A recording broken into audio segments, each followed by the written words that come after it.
Te damos las gracias, Jehová, por este día que nos das, la observancia, que también deseamos contribuir a ella y pedimos siempre tu Espíritu Santo, como lo hacemos siempre, para sacar el mayor beneficio de lo que se considera hoy y también es nuestro interés también ponerlo en práctica para poder estar siempre aceptos a tu vida.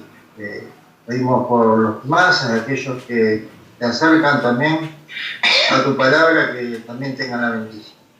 Perdona por los errores, yendo todo esto en el nombre de Jesús. Amén. Amén. Gracias, Padre, por el día de vida, por estar reunidos en un día, una fiesta sagrada. Te pedimos que por favor bendigas esta humilde reunión de unos poquitos adoradores que están recordándote. Y bueno, hoy en particular vamos a considerar la fiesta de expiación. Es una fiesta que tiene símbolos, muchos misterios, símbolos y misterios. O sea que te pedimos que tu Espíritu Santo nos ayude a sacar en claro algunos aspectos de la fiesta. Sabemos que el conocimiento, el pan nuestro de cada día, llega cada día y cada año en la celebración, ¿no? Así que bueno, tampoco nos vamos a poner ansiosos, pero bueno, alguna cosita en limpio queremos sacar de esta fiesta, queremos aprender. Así que bueno, te alabamos, te adoramos, te honramos, Padre, y en el nombre de tu Hijo amado, Yeshua, amén. Amén. Amén. Bueno, excelente, qué lindo que estemos reunidos. Muy lindo. Miren, la fiesta de expiación es una fiesta de interpretación compleja. La verdad que es un gran misterio. Desde ya que anticipo eso, ¿no? No porque no la hayamos estudiado, sino porque el Padre la ha hecho suficientemente simbólica. Entonces, así que vamos a movernos con mucha cautela, con mucha prudencia. Nos vamos a mover prudentemente, porque ya les digo, está cargada de símbolos.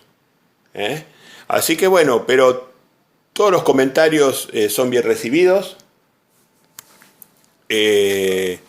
Y podemos empezar para ir calentando las máquinas con el texto base que está en Levítico capítulo 16. Levítico capítulo 16.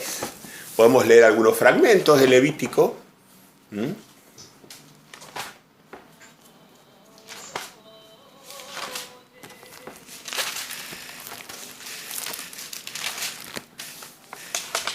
Levítico 16. ¿Se acuerdan cuál era el contexto, ¿no?, en el que estábamos de las fiestas, ¿no? Estuvimos el primer día del mes hebreo, estuvimos en la fiesta de trompetas. A los 10 días de la fiesta de trompetas viene la expiación, que es hoy. Hoy, ahora cuando se ponga el sol, acá en Argentina por lo menos cuando se ponga el sol, ahora tenemos sol en Argentina. O sea que a las 7 de la tarde, en 2 horas más aproximadamente, vamos a entrar en la fiesta de expiación. O sea, ahora no estamos en la fiesta en este momento. Y después, 5 días a posteriori, en el 15, tenemos tabernáculos. Así que el contexto es una fiesta que está entre dos moadines. Es una celebración que está entre trompetas y entre los tabernáculos. Está al medio. Así que bueno, eso para situarnos dónde estamos ubicados. Levítico 16. Le podemos pedir a Cristina ¿Qué querés que lea? que vaya leyendo de a poquito. Yo creo que tenemos que leer hasta... Si no lo resumimos, pero es bastante para leer. Sí, hay bastante para leer. Pero bueno, no, empecemos del 1 al 10. Bueno. Del 1 al 10, despacito, pausado. Ok.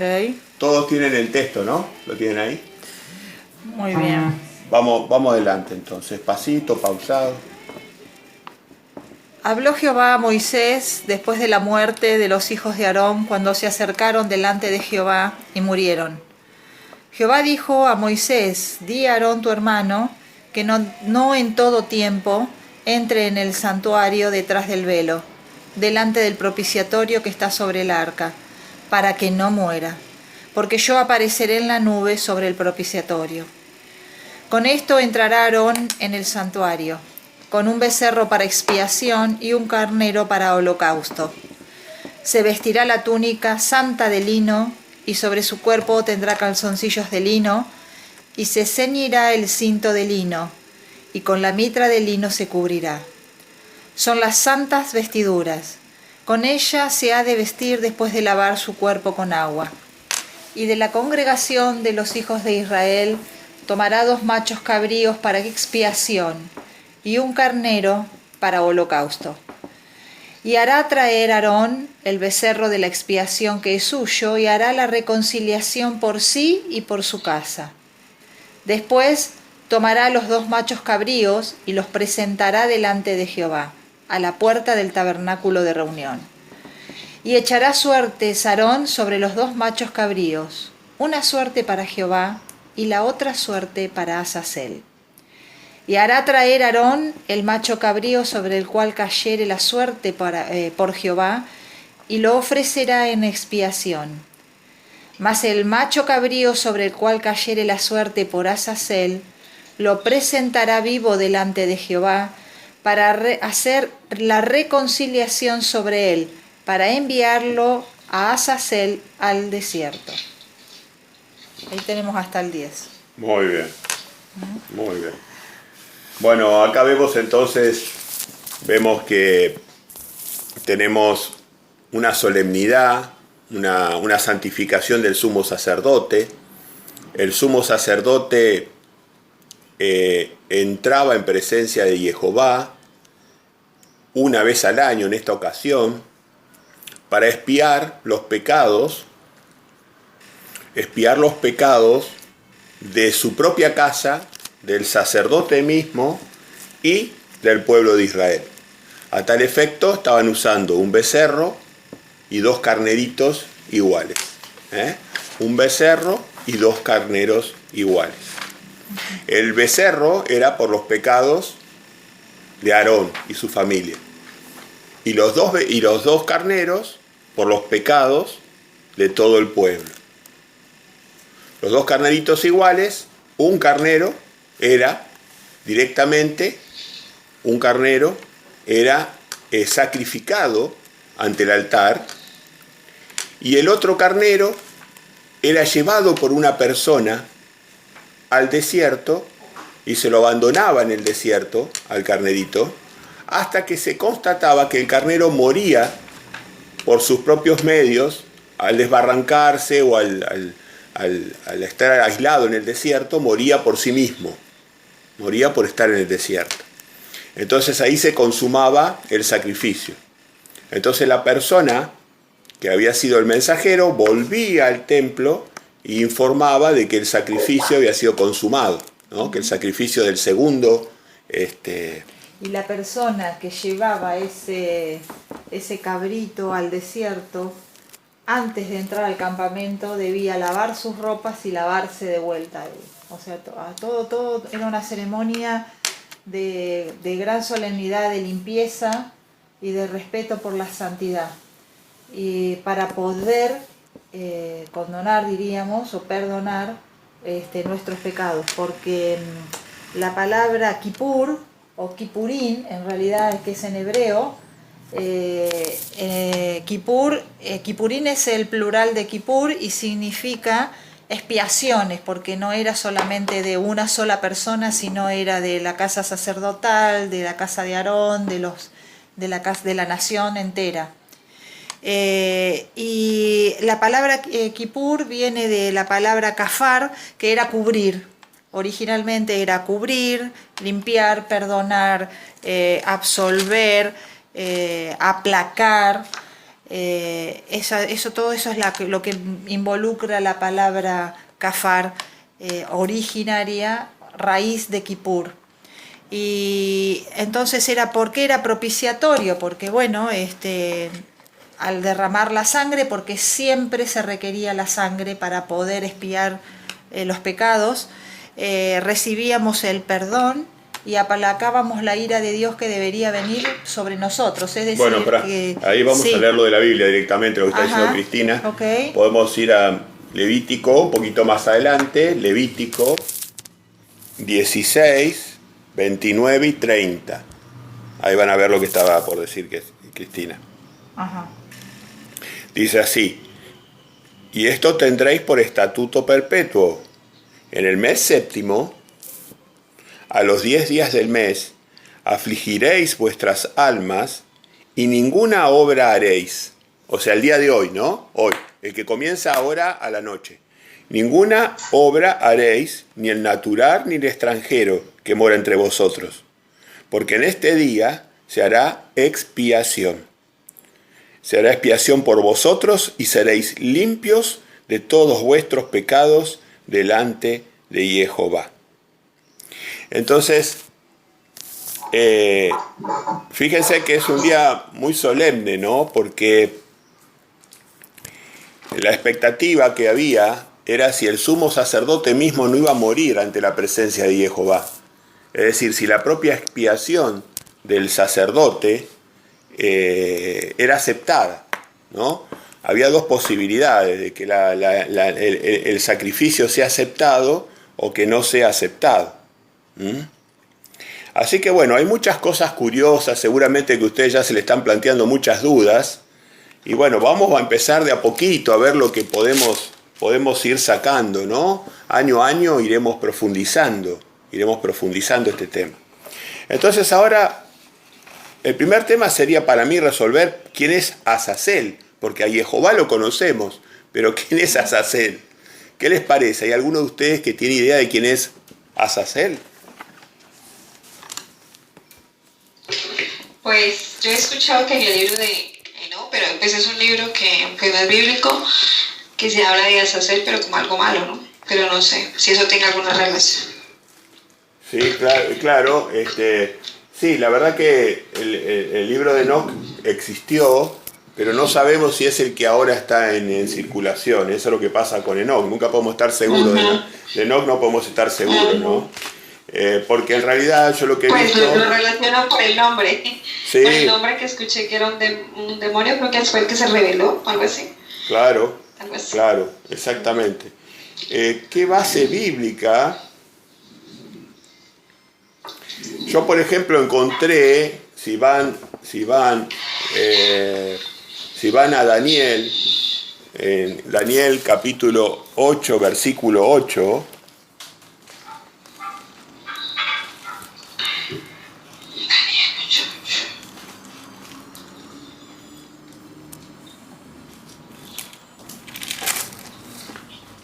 Daniel 8:8. Sí. En Daniel 8:8 vemos que hace referencia a un macho cabrío. Dice, está hablando de la visión del carnero y del macho cabrío. Y dice en Daniel 8:8 dice, y el macho cabrío se engrandeció sobremanera, pero estando en su mayor fuerza, aquel gran cuerno fue quebrado, y en su lugar salieron otros 4 cuernos notables hacia los 4 vientos del cielo. Bueno, ahí seguimos leyendo. Acá esta alegoría del carnero y el macho cabrío me hace pensar en que ese Azazel, más allá digamos de lo que es la tradición judaica, que directamente la traducción judaica lo hace ver como Satanás. Azazel sería Satanás. Para los judíos, ellos no tienen ninguna duda, porque según su tradición, entonces Azazel es Satanás. Así que bueno,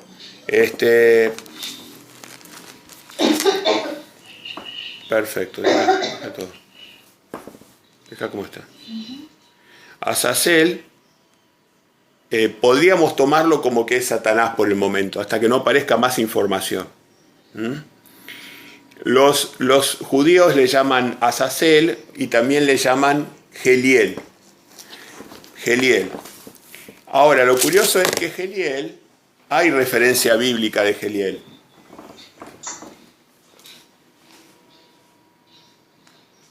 Geliel hay referencia bíblica. A ver si la puedo buscar, lo filtro enseguida.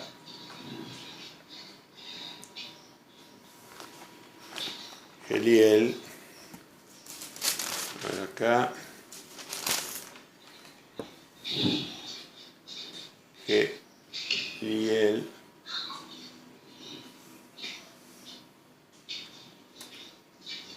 Geliel. A ver si lo encuentra el buscador. No, no lo encuentro. No con H por lo menos, ¿no? Bueno, perfecto. Asumamos por el momento asumamos que Azazel es el macho cabrío. Habría que estudiar bien Daniel 8, la profecía de Daniel 8, que es Satanás. Hay otra cosa que también llama la atención. Si ustedes van a Apocalipsis 23, vamos a Apocalipsis.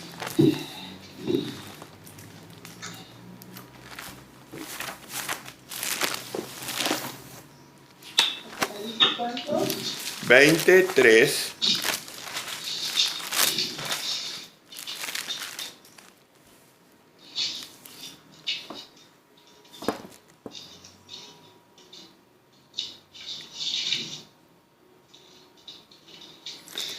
Fíjense lo que dice.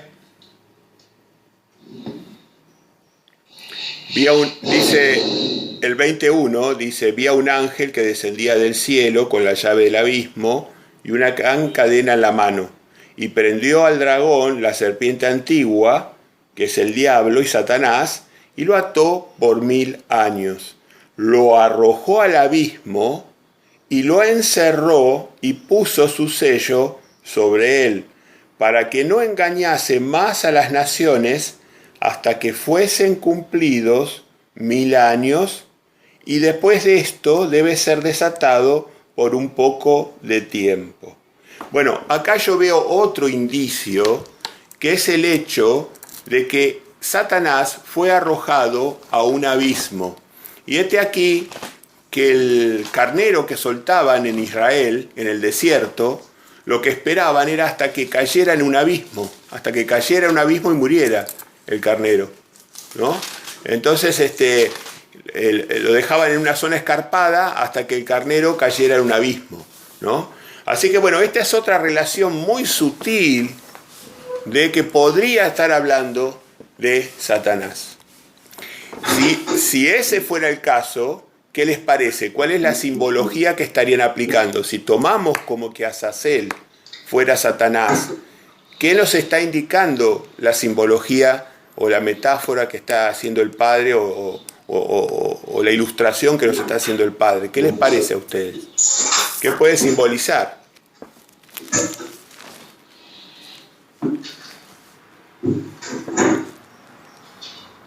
A ver, Cristina.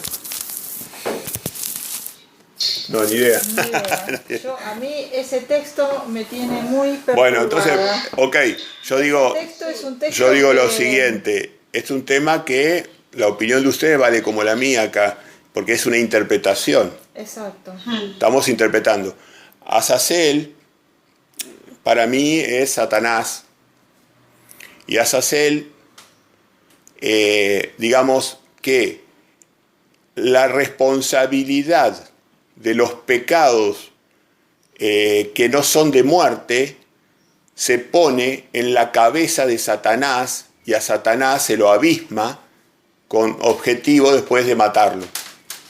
Entonces hay una simbología de que la sangre de Satanás va a cargar el pecado de muchos, y de esa manera va a haber una expiación colectiva en personas que han caído en pecado, en pecados que no son de muerte, porque los pecados de muerte solamente los puede expiar Yeshua. Los pecados de muerte solamente los puede expiar Yeshua.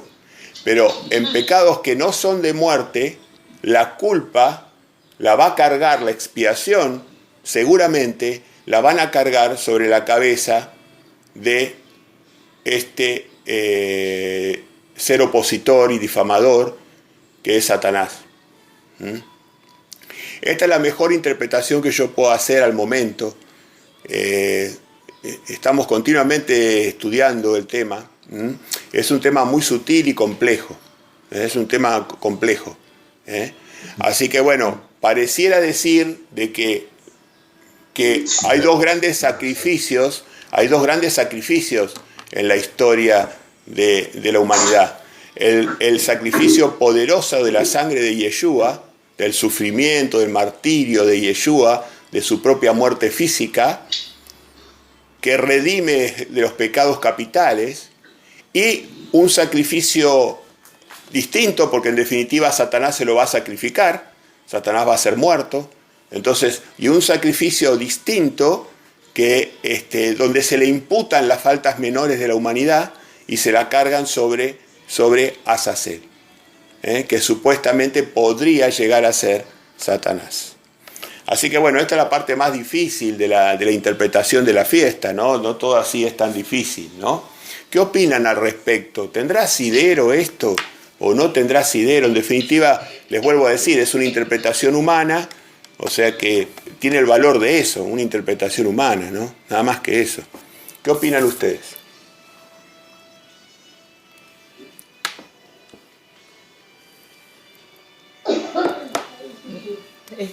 No hay opinión. Bueno, está bien, una opinión es no opinar. Para mí se ve razonable que sea así, Héctor, pero bueno, no tenemos por ahí la claridad absoluta ahora. No. Es una claridad más... No, y de hecho ninguno la tenemos a la claridad esa, ninguno la tenemos. Estamos todos haciendo un esfuerzo de interpretación, digamos, ¿no? Estamos haciendo un esfuerzo de interpretación. Claro, Héctor, Sí. Yo estaba mirando desde el principio del Levítico 16, ¿no? Que justamente que es el día de la expiación. Y acá la controversia viene por la muerte de los dos hijos de Aarón, que se acercaron para hacer fuego, ¿no es cierto? Sí, y que murieron. Está bien, pero... Claro, entonces acá viene toda esta controversia, ¿no? Porque ahí le dice Jehová a Moisés que dijera a Aarón que por mano dice de que no en todo tiempo entre en el santuario detrás del velo delante del propiciatorio que está ahí sobre el arca. Entonces acá puede tener una implicancia esto de Azazel que estaba en contra, ¿no? Como que hubiese sido Satanás que entró en estos hijos de Aarón. Bueno, allí me parece, no sé. Sí, bueno, ok, el contexto está en el contexto, o sea que uno puede especular, está en el contexto de la muerte de los dos hijos de Aarón. Claro. Y un poco en la reflexión, el pueblo de Israel quedó muy, yo lo que entendí por lo menos, es que a partir de la muerte de los hijos de Aarón, que eran levitas, sí, no eran personas comunes, eran personas santas, levitas, apartadas, ¿no? Y entonces el pueblo de Israel quedó muy impresionado porque se dio cuenta de que ni siquiera tenían garantía de vida ni Aarón ni los levitas, que frente a la santidad de Jehová, cuando alguien pecaba, por más que fuera un levita, iba a morir. Eso quedó muy impresionado el pueblo de Israel con esa situación. Quedaron muy impresionados. De hecho, es un evento que los ha marcado culturalmente. Entonces ellos cuando entraban, el sacerdote o el sumo sacerdote entraba en expiación al Santísimo, la expectativa que había de ahí en más es que se muriera o no. Entonces cuando lo veían salir al sumo sacerdote vivo, se ponían contentos porque decían que los pecados habían sido perdonados del pueblo. O sea que en definitiva era un día donde el pueblo se reunía para expiar sus pecados, para que sus pecados sean perdonados. Y en una actitud de humillación ante Dios, para que justamente Dios, en su misericordia, no en su justicia, porque en su justicia quizás los pecados habrían sido graves, pero en su misericordia perdonara, ¿no? Si la actitud de la persona era misericordiosa y era humilde, probablemente el Padre los perdonaría. Así que bueno, y los animalitos se cargaban como seres, digamos, puros, se cargaban con esos pecados que no tenían nada que ver, y ahí siempre hacía ver cómo al Padre le valía de que una persona cargara con la culpa de otro, que se hiciera cargo con la culpa de otro, que en la ley divina eso era positivo. Que un ser se pudiera cargar con la culpa de otro y expiar y ayudar a otro a salir del pecado, ¿no? Son todas enseñanzas muy profundas que uno las va abarcando de a poco y va tratando de entender esas enseñanzas profundas. Es decir, ¿no? que el castigo que tendría que venir por los pecados nuestros, en este caso, porque los pecados eran siempre por ignorancia que Jehová expiaba, en este caso, recaía sobre el animalito, o sea, en vez de ponerlo sobre nosotros, era llevado sobre el animal. Por eso Claro, la expiación se hacía sobre el animal.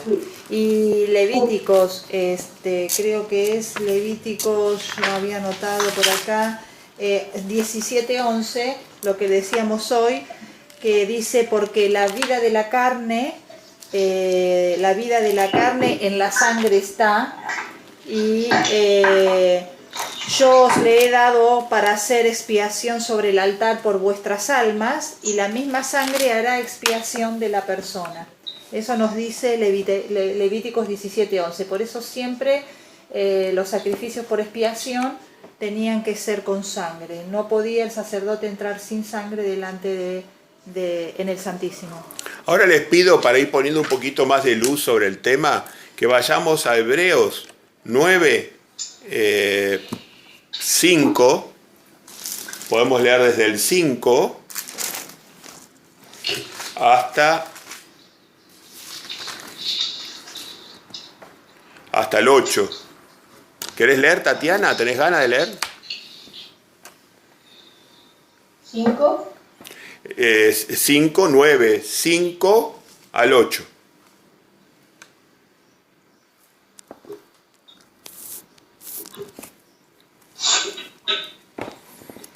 Me parece que Tatiana no te escucha. A ver.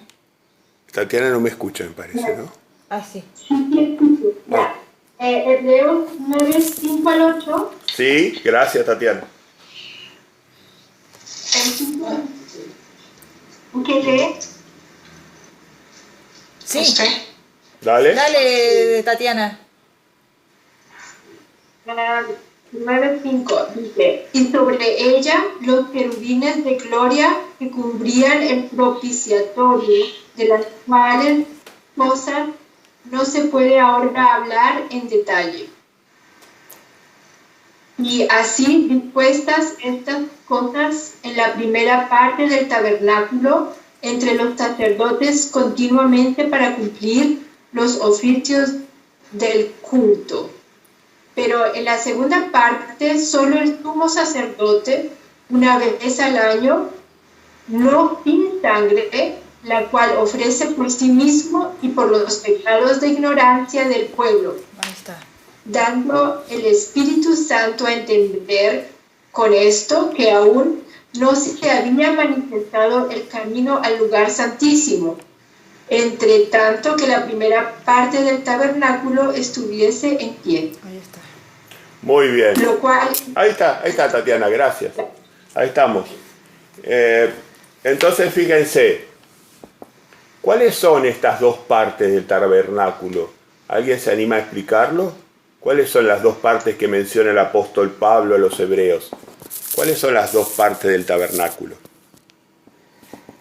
yo entiendo que el Santo y el Santísimo. Exacto. Claro, exactamente. Santo y Estamos hablando del Santo y el Santísimo. Claro, Y- que es el y lugar está donde tenía que entrar Aarón. Claro, y está diciendo que fíjense que Una vez al año. en el Santísimo está diciendo que solamente se entra una vez al año. ¿Y qué tipo de pecados se estaban cubriendo una vez al año? Fíjense, ahí lo dice lo propio que leímos. Otro que quiera contestar. ¿Qué tipo de pecados eran los que se estaban cubriendo? ¿Pecados de ignorancia? Eso es, gracias Sonia.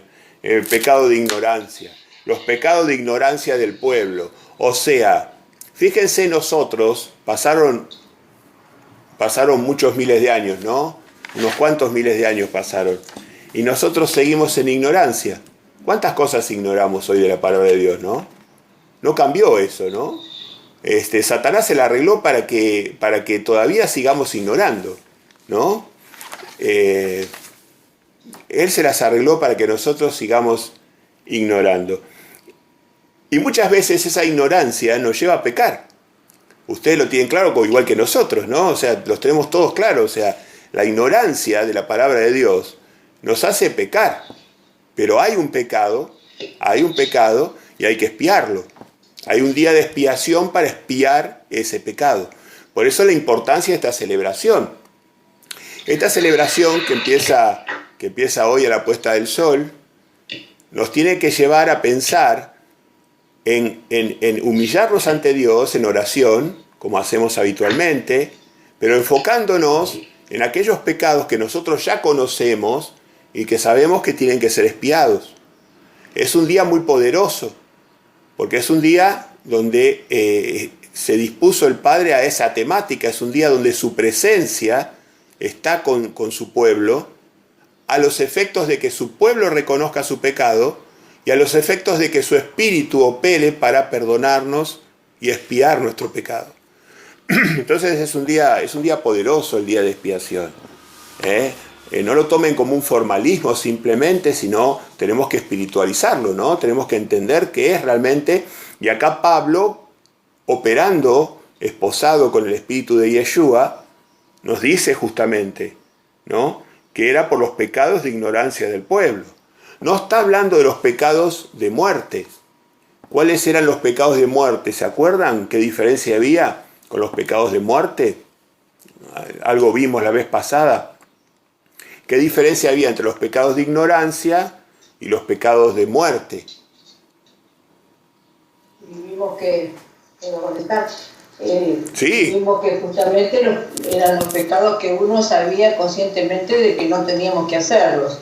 O sea, muchos sabían, ¿no? Mirar a una mujer con deseos, la fornicación, por lo que están justamente en los mandamientos y en la ley que nos dio Jehová. Claro, ¿se acuerdan, por ejemplo, el caso que vimos el caso del hombre que se había puesto a cortar leña en sábado? Sí. ¿Se acuerdan eso? Y que a Moisés le generó una duda y tuvo que ir al tabernáculo y consultar con Jehová, porque él no sabía si era un pecado de muerte o no, porque no sabía si había intencionalidad en el pecado, ¿no? Entonces, hay pecados que se hacen con rebeldía, con alevosía, se hacen con rebeldía, desde la rebeldía. Otros se hacen desde la debilidad y otros se hacen desde la ignorancia. Entonces todo tenía, para un juez, tenía que ser considerado. Piensen que nosotros a veces pecamos desde la ignorancia, otras veces pecamos desde la debilidad y otras veces pecamos desde la rebeldía, porque nosotros sabemos que está mal y lo hacemos a propósito, ¿no? Digamos a propósito. Así que bueno, la expiación tiene un sentido primario de expiar o borrar el pecado. Muchas veces significa perdonar a la persona o eliminar el pecado, eliminar la persona. La expiación tenía un doble significado, ¿no? La expiación, fíjense que la expiación en Apocalipsis se da en los tazones de la ira de Dios. En los momentos que se expresan los tazones de la ira de Dios, ¿no? Así que la expiación es una actividad donde puede haber, como le pasó a este señor que incumplió el Shabbat. Incumplió el Shabbat y Moisés estuvo en duda, pero consultó ante Jehová y Jehová le dijo que era un pecado de rebeldía, que tendría que ser muerto, ¿no? Tenía que ser muerto. Muchas gracias por los comentarios, Es un tema interesante, pero un tema muy difícil. Yo creo que, miren, para mí la expiación es el tema más difícil que yo he visto en la Biblia. A mí personalmente se me hace difícil, quizás sea un problema personal, ¿no? pero a mí se me hace un tema complejo. Así que lo toco con mucha prudencia, digamos, ¿no? Ahora podríamos ver Levíticos 17:11. Yo se los había leído. ¿Lo leíste ya? Se los leí. El de que la vida está en la sangre. En la sangre, ¿no? Perfecto. El de la carne está en la sangre y que la expiación se hace solamente a través Bueno, de la entonces ahora vamos, teniendo eso presente, vamos a Mateo 7:22, por favor. Mateo 7:22.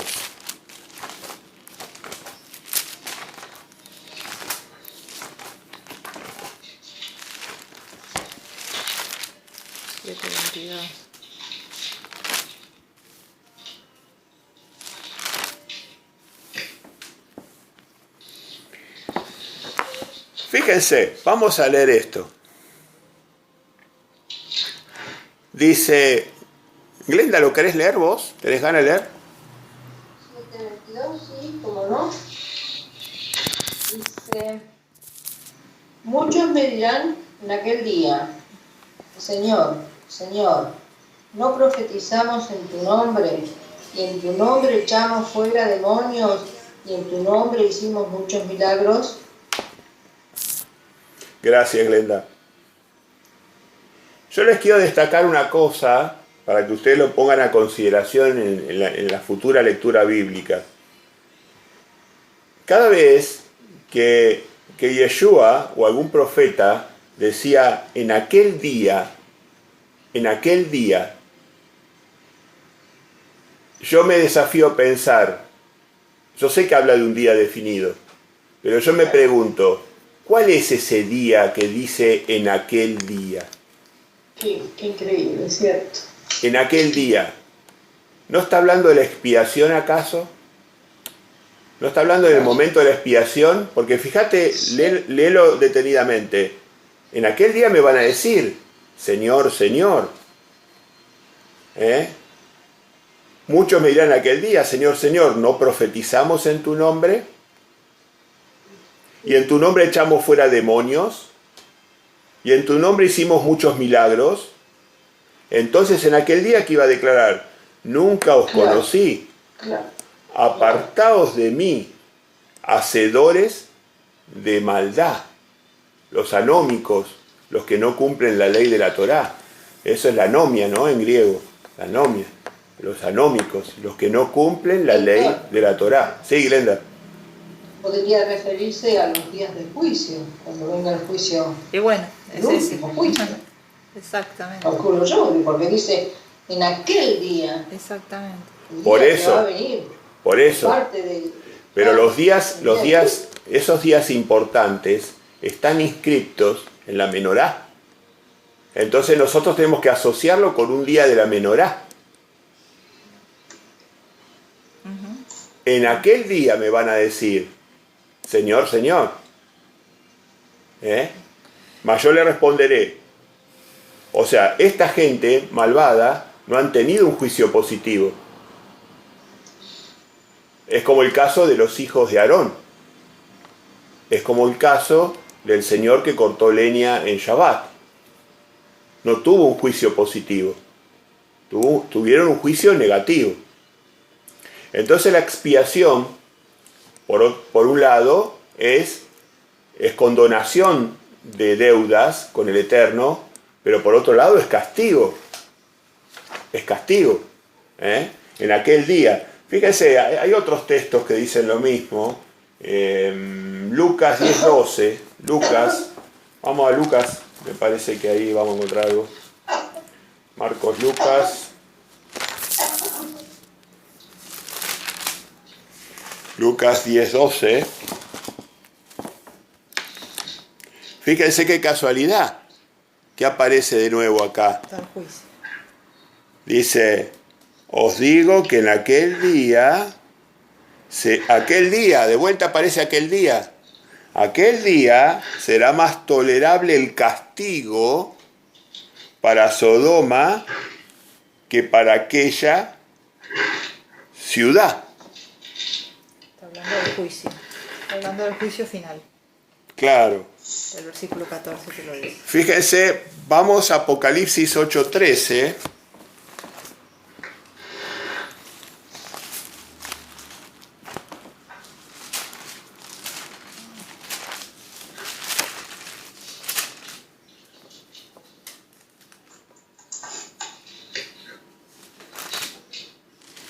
8:13. Sí, a ver quién lo quiere leer. Mili, ¿querés leerlo?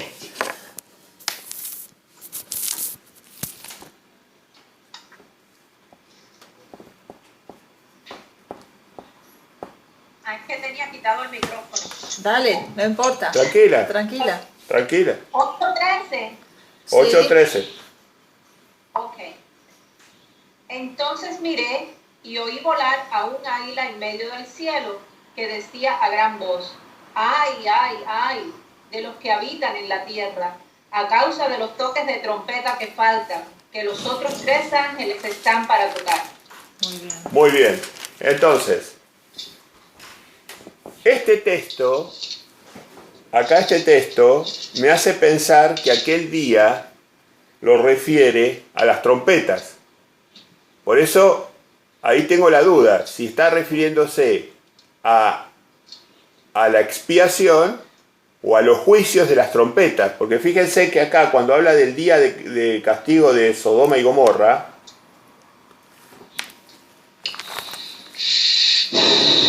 acá vincula los ayes, en Lucas 10:13 habíamos leído los ayes de Corazín y Betsaida, los ayes.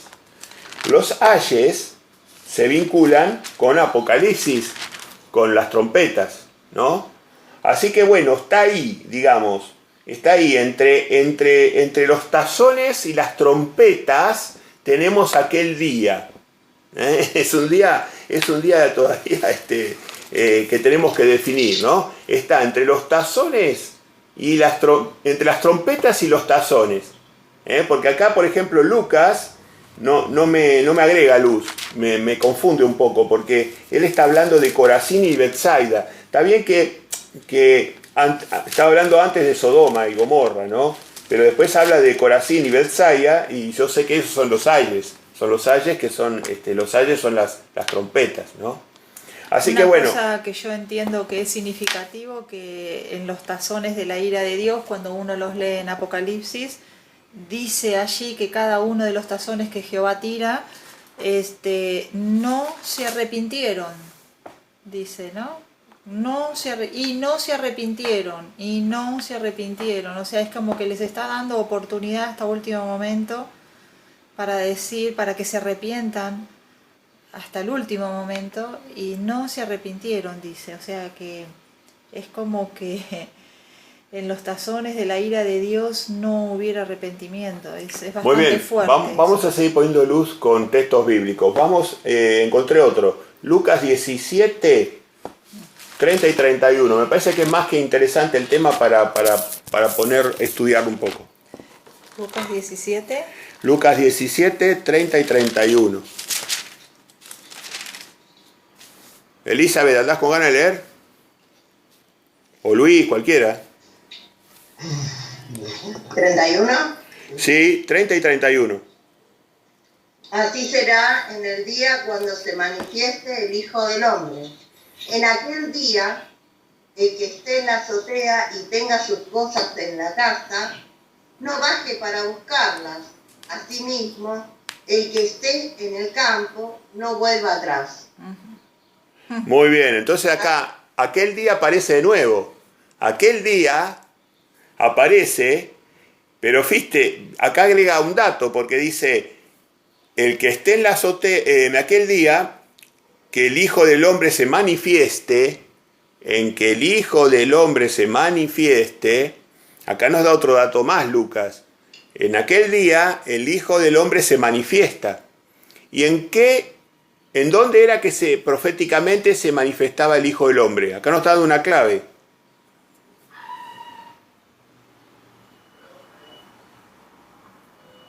En Apocalipsis, quiero decir, ¿no? ¿En qué momento se manifestaba el Hijo del Hombre? ¿En el día de las trompetas? Exacto. Claro, ¿y en qué trompeta? En la séptima. En la séptima trompeta. En la séptima. Pero fíjense que la séptima trompeta es la trompeta en donde se le da a los 7 ángeles los 7 tazones. Entonces estamos en un problema, porque estamos ahí en la trompeta, Estamos entre la trompeta y los tazones. Sí, pero vos fíjate que el versículo 32 nos dice, acordaos de la mujer de Lot. ¿Qué había pasado en ese momento? Empezaron a llover los tazones de la ira, o sea, se empezó a llover el fuego, el azufre, empezó a destruir a Sodoma y a Gomorra el Padre.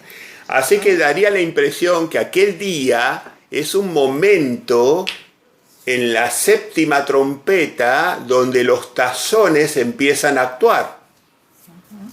Con lo cual está al fin de los juicios de Jehová y al comienzo de la expiación de Jehová. Aquel día aparece como en el borde, ¿no? Por eso a veces se me confunde si lo considero como parte de la trompeta o si lo considero como parte de los tazones, ¿no?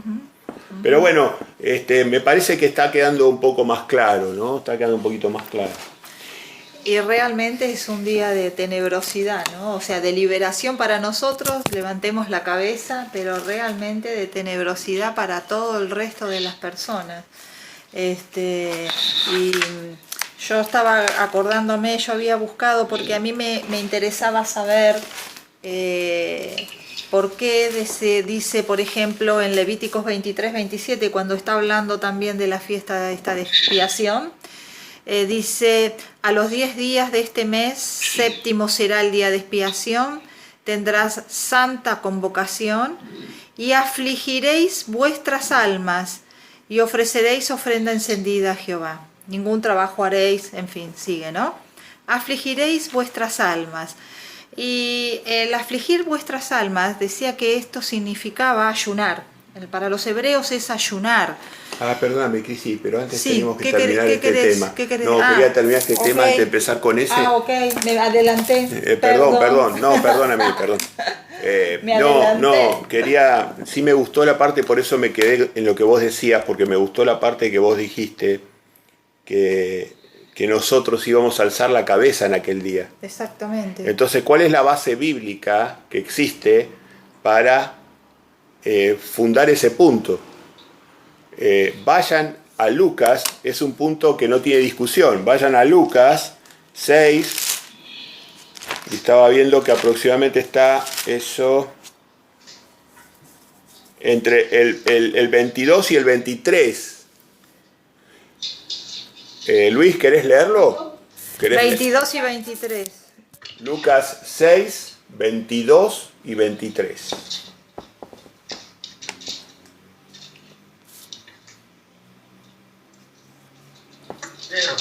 Sí. Bienaventurados seréis cuando los hombres os aborrezcan, y cuando os aparten de sí, y os vituperen, y desechen vuestro nombre como malo, por causa del Hijo del Hombre. Gozaos en aquel día y alegraos, porque he aquí, vuestro galardón es grande en los cielos, porque así hacían sus padres con los profetas. Muy bien. Aguantame un cachito, 6.23, y seguí el 23, el 23 lo leíste, gozaos en aquel día y alegraos, porque he aquí vuestro galardón es grande en los cielos, porque así hacían sus padres. Bueno, acá ves, dice, en aquel día, gozaos en aquel día, y alegraos, porque aquí vuestro galardón es grande en los cielos, porque así hacían sus padres los profetas. Acá me vincula la palabra aquel día, pero no, creo que está refiriéndose a otro día, ¿no? A otro día, no es aquel día que venimos considerando, ¿no? ¿Qué opinas vos? ¿O habrá una sutileza en el sentido? Y mira, me parece que está directamente relacionado también con el día del toque de las trompetas. ¿Por qué te digo esto? Porque en Apocalipsis capítulo 11, del verso 15 al 18, en el toque de la séptima trompeta, cuando comienzan a tocar la séptima trompeta, ¿qué tal si lo leemos? Es importante porque está relacionado con esto que estás diciendo. Apocalipsis 11, del 15 al 18. 11, Apocalipsis 11. 11 del 15 a 18. 11, Apocalipsis 11. 15 al 18. Léelo, Cristi. Dice, el séptimo ángel tocó la trompeta y hubo grandes voces en el cielo que decían. ¿Para 15 cuánto? 11, 15.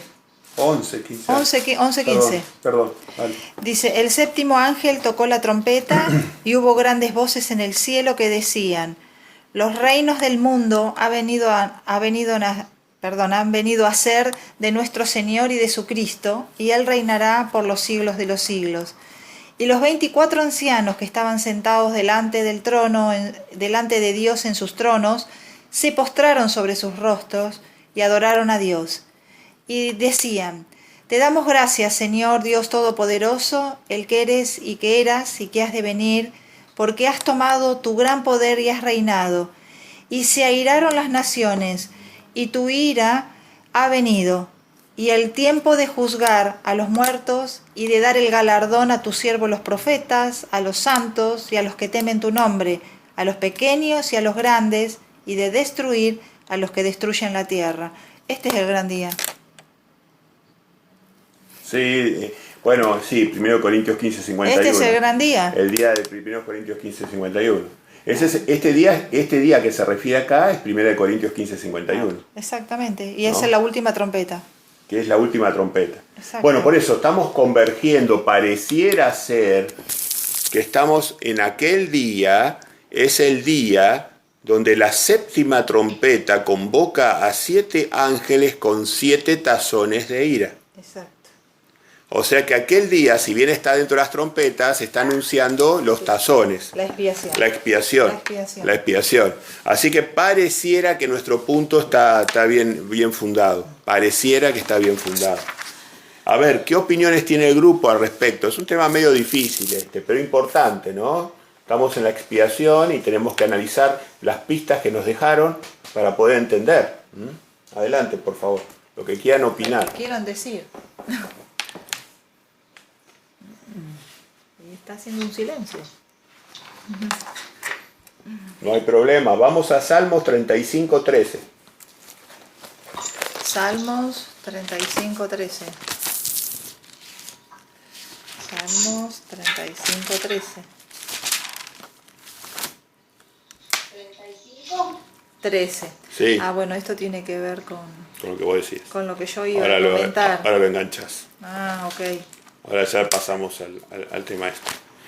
O sea, ya que definimos que aquel día es el trompetas, Inicio de la séptima trompeta con los 7 los tazones. 7 tazones.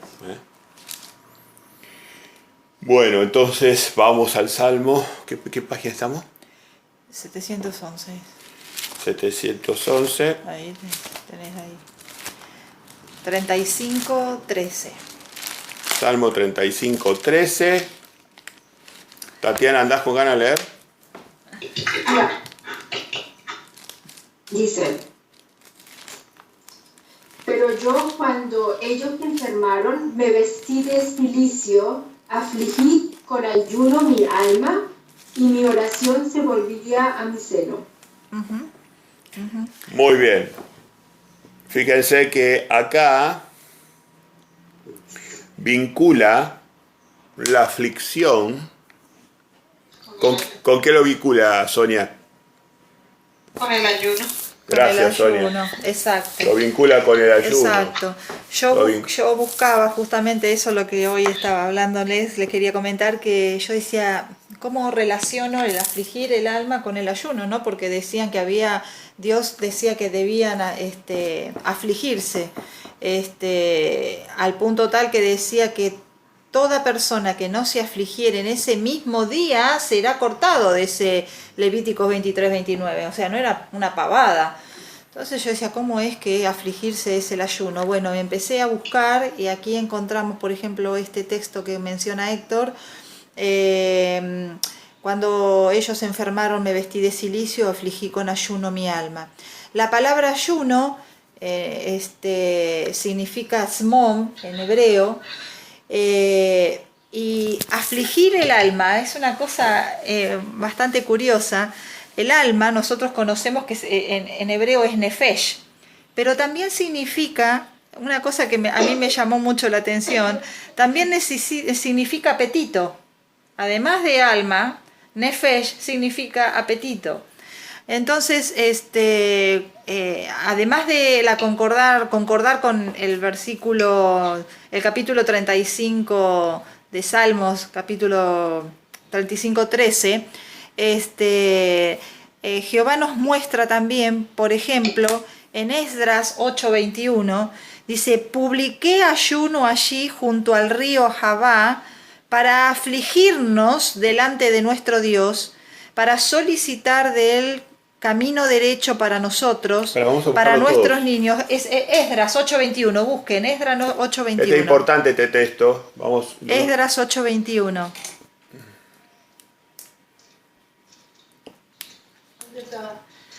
Esdras, están por allá, por donde están Nehemías, por allá. Esdras 8:21. A ver, para que lo voy a buscar.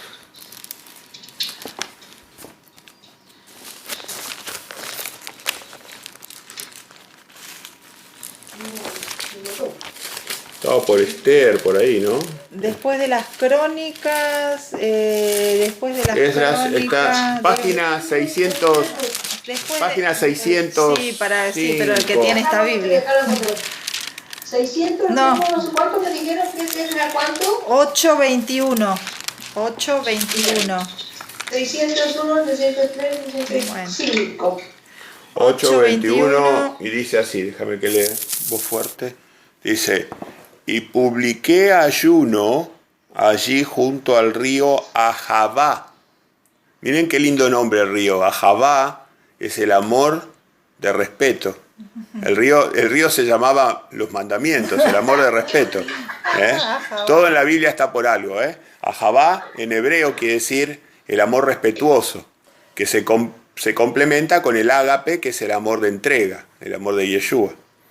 El amor de Moisés más el amor de Yeshua. Entonces partimos del río Ahabá el 12 del mes primero para ir a Jerusalén, y la mano de nuestro Dios... ¿A dónde te fuiste? Perdón. Me el quedé 21. Me quedé con el río Ahabá yo. Y publiqué ayuno allí junto al río Ahabá para afligirnos delante de nuestro Dios. Así que publiqué ayuno junto al río Ahabá de nuevo para afligirnos delante de nuestro Dios, para solicitar de él camino derecho para nosotros y para nuestros niños y para todos nuestros bienes. O sea que el ayuno está relacionado directamente, con afligir el alma. La aflicción de uno es eso. Exacto. Ahí está. Vos viste que cuando uno no come se siente mal, entonces Sí. se aflige y está mal porque le falta más vitamina, le Puede falta ser. todo. Entonces acá es como si le faltara Sí. algo de parte de Jehová. Cuando uno hace ayuno, Mira, yo te digo, porque pecó, a mí me parece que podría ser. a mí, nosotros ya estamos en ayuno. Nosotros ya estamos en ayuno hoy. Y te digo que a mí no me siento mal con el ayuno. Yo la verdad que no, en ese sentido no comparto eso. Yo creo que el ayuno es bueno, te hace bien. La aflicción tiene otro sentido en la palabra esta. Tiene un sentido de negar a los sentidos, ¿no? De negar los sentidos que nos tienen gobernados, nos tienen esclavizados. A nosotros nos ¿Puedo leer otra traducción? Sí, A sí, ver, gracias. dale, Gracias. Elizabeth. Dice: yo proclamé un ayuno allí junto al río Jabá para humillarnos delante de nuestro Elohim y pedirle un buen viaje para nosotros, para nuestros niños y para todas nuestras posesiones. Perfecto, ahí está lo que quería explicar yo. Gracias. Humillación. El afligirse tiene otro sentido acá. Y la aflicción no es que uno está sufriendo el ayuno, sino que es una humillación ante Dios. Porque nosotros estamos esclavos del pecado. Tenemos costumbres que a Dios desagradan y que Dios las ve como pecados, como fallas, ¿no? Entonces nosotros estamos esclavos del pecado, nos estamos limpiando del pecado, vamos limpiando. Pero también el problema que está en la raíz del problema muchas veces tiene que ver que antes de esclavos del pecado nosotros estamos esclavos de nuestros sentidos. O sea, cuando uno se hace esclavo del sentido del gusto o de cualquier otro sentido del cuerpo, en definitiva tu vida va mal, Porque ¿quién manda? ¿Manda tu yo? ¿Tu soy yo? ¿Tu yo manda o manda el sentido sobre vos, sobre tu vida? ¿Sos esclavo de los sentidos? Entonces, el ayuno te pone de vuelta en reinado de tu propio cuerpo. El ayuno hace que vos sientas lo hermoso que es tener control sobre tus sentidos, sobre tus emociones, sobre tus tiempos, sobre tus ansiedades.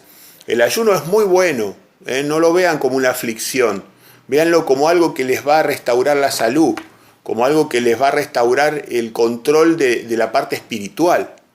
Es más, la Biblia solamente, o sea, por suerte o por desgracia, debe ser por suerte obviamente, ¿no? Pero solamente exige un solo día de ayuno, que es el día que empieza hoy. Pero uno tiene que hacer mucho más ayuno, debería hacer por cuestiones de salud mucho más ayuno que solamente el día de expiación. Pero bueno, el día de expiación sería hermoso que uno lo pudiera entregar en sentido de humillación ante Dios, y esa humillación va a tener de vuelta, porque todo lo que hace Dios es por nosotros, va a tener de vuelta, van a sentir que van a poder controlar mucho mejor sus sentidos el día que terminen. Acuérdense de lo que yo les digo. El día que terminen el ayuno van a sentir que ustedes controlan mejor sus sentidos. Y los sentidos que están descontrolados favorecen los pecados. Hay toda una cadena de causalidad ahí. Hay una cadena de causalidad. Opiniones, por favor, las opiniones que quieran vertir. Sí, dale, Tatiana, por favor. ¿Me alcanzas el agua? Sí, es aprender totalmente nuevo. Yo siempre he querido entender qué significa sacrificio, qué significa desde el mismo comienzo, cuando Adán y Eva pecaron y descubrieron que estaban desnudos y se taparon con hojas, y luego Jehová les dio pieles para cubrirse. Entonces esas pieles naturalmente tendrían que haber venido de un animal que fue sacrificado. Y poder entender todas estas cosas, cuando Abel le dio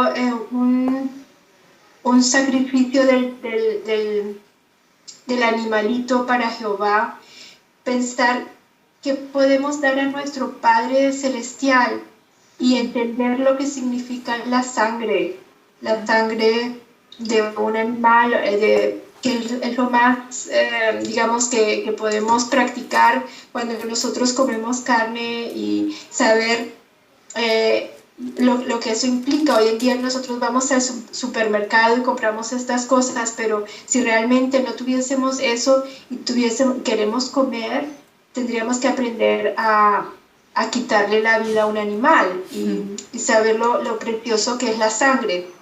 Y todos estos significados. Y luego lo que es un sacrificio para mí ha sido también algo muy nuevo y estoy pensando mucho qué es esto del sacrificio, y por supuesto siempre pensaba en el sacrificio más precioso, que es el de nuestro Yeshua.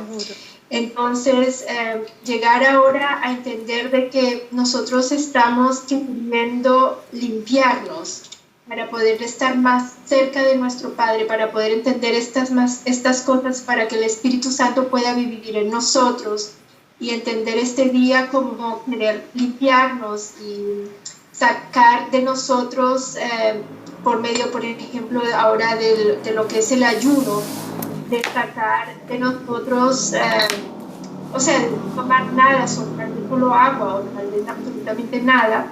Pero sé que cuando uno pasa 2-3 días, como estamos tenemos dependencias, por ejemplo, la dependencia al azúcar, la dependencia a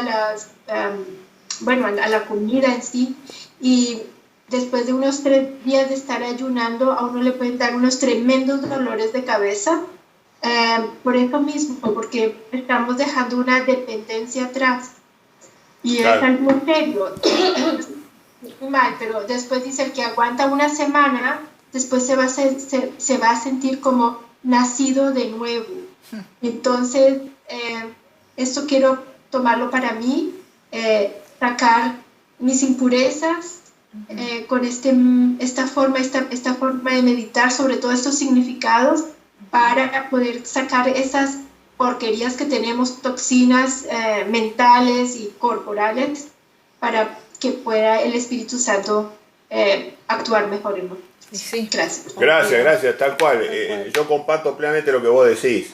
Es algo muy espiritual esto, que nosotros lo vamos comprendiendo. Y los hijos obedientes a veces obedecen sin entender, pero después empiezan a entender y entienden las razones de su padre, ¿no? Con el tiempo, ¿no?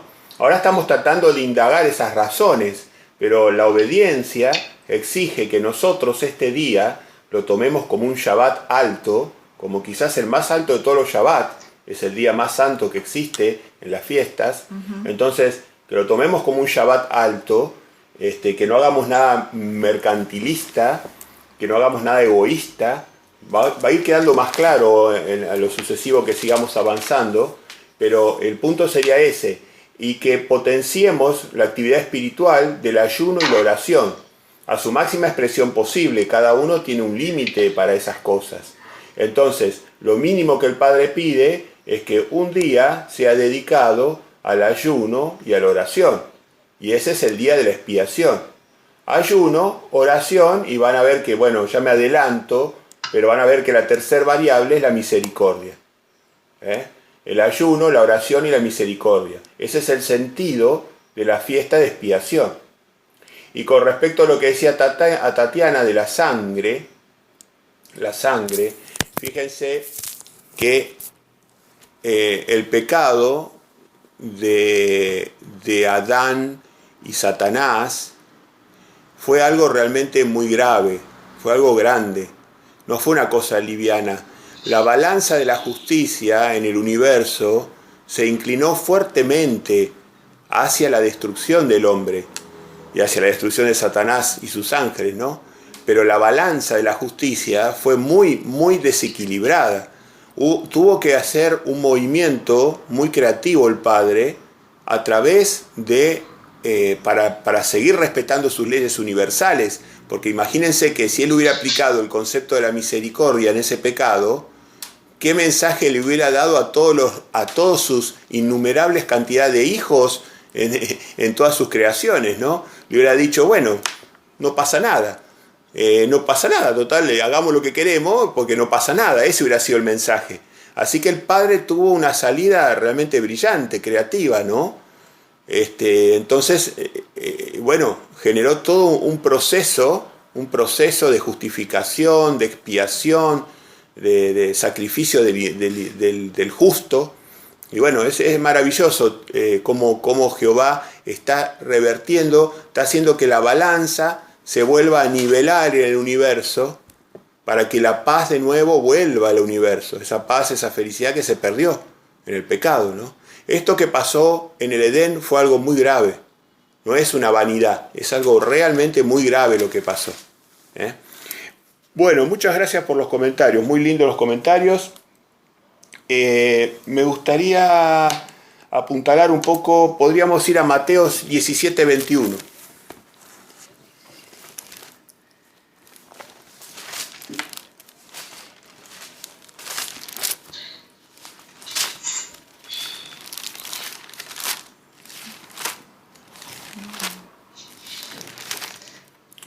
Mateo 17:21. Glenda, ¿tenés ganas de leerlo? Sí. Ya lo busco, lo leo. Se me fueron 2 hojitas. Acá está. Del 18 al 21, 17. Glenda. Del 18 al 21. Bien. Y respondiendo Jesús al demonio, el cual salió del muchacho y éste quedó sano desde aquella hora. Viniendo entonces los discípulos a Jesús aparte, dijeron, ¿por qué nosotros no pudimos echarlo afuera? Jesús les dijo, por vuestra poca fe, porque de cierto os digo que si tuviera fe como un grano de mostaza, diréis a este monte, pásate de aquí allá y se pasará, y nada os será imposible. Y el 21. también. Sí. Pero este género no sale sino con oración y ayuno. A la miércoles. A la miércoles. Bueno, entonces, acá estamos llegando a un punto donde se pone muy interesante. Se pone muy interesante. ¿Para qué sirve el ayuno y la oración que ya vimos que es mandatoria en el día de expiación en el cual estamos por entrar?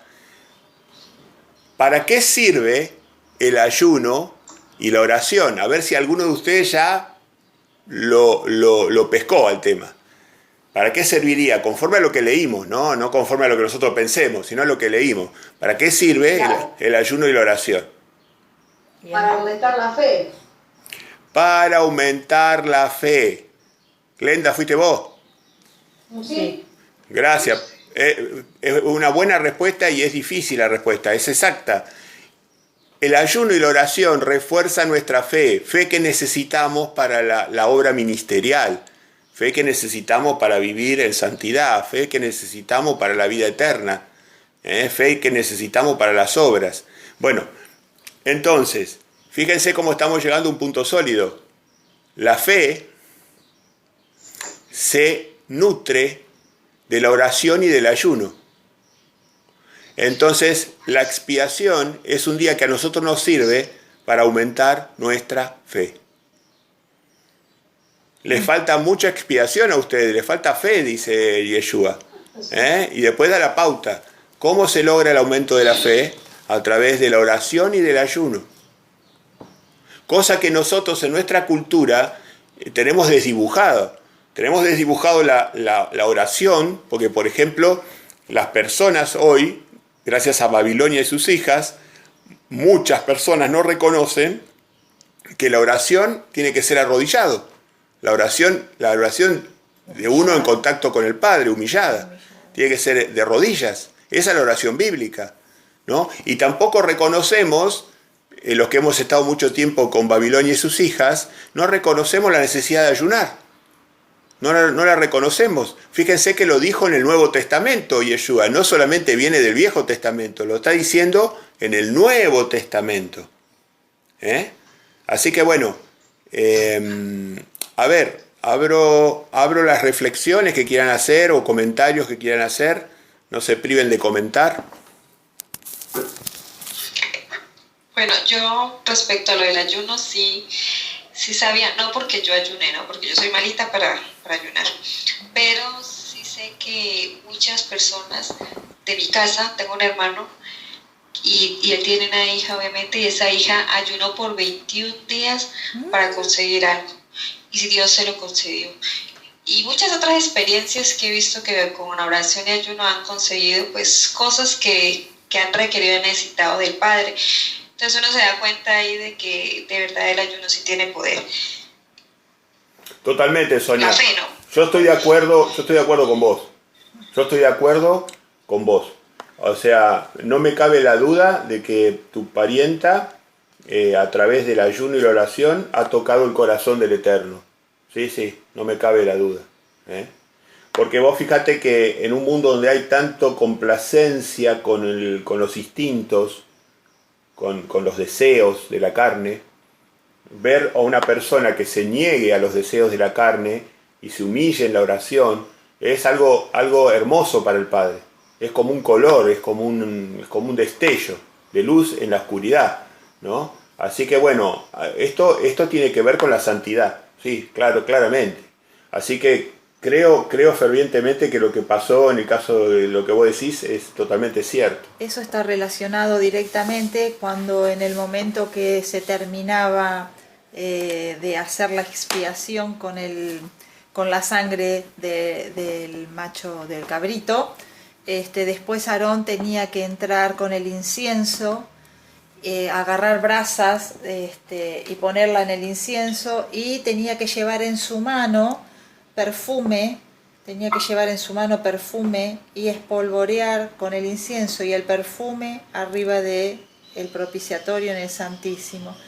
Se ve que eso era un olor agradable al Padre. Eso simboliza lo que está diciendo Héctor, el sacrificio y el humillarse, él ayunar y en humillación, el afligirse delante del Padre para pedir perdón en este caso. Claro, está bien lo que dice Cristina, que el día de expiación se quemaba incienso. Es un buen dato ese para recordar. Sí, sí, y el incienso simboliza la oración de los santos, lo dice Apocalipsis.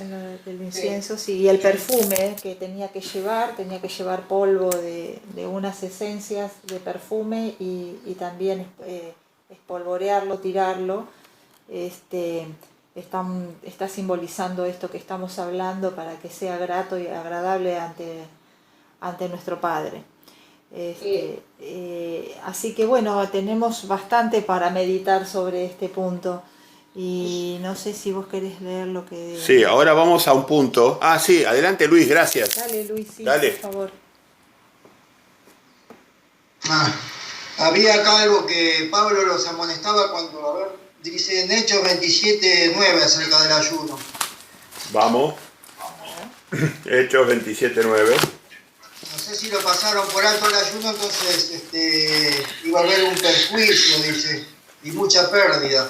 Le dijo Pablo a los... Sí, está hablando del día de expiación. Está hablando del día de expiación. Vos fíjate que no, fíjate los años que había pasado esto, porque Pablo estaba yendo a Roma ya preso. ¿Hechos cuánto? Hechos 27, ¿cuánto dijiste? 9 y 10. 9 y 10, sí. Sí, 9 y 10. Sí, exacto. Ahí lo leo, 27, 9 y 10. Y fíjate que no se estaban observando el tema de esta fecha, ¿no? Ellos estaban navegando, si mal no recuerdo, Estaban ¿no? navegando para Roma. Y bueno, dice, y habiendo pasado mucho tiempo, y siendo ya peligrosa así la navegación, por haber pasado ya el ayuno, Pablo les amonestaba diciéndole, varones, veo que la navegación va a ser con perjuicio y mucha pérdida, no solo del cargamento y de la nave, sino también de nuestras personas. Bueno, no sé cuál es la razón de la pérdida, pero sí que menciona el ayuno.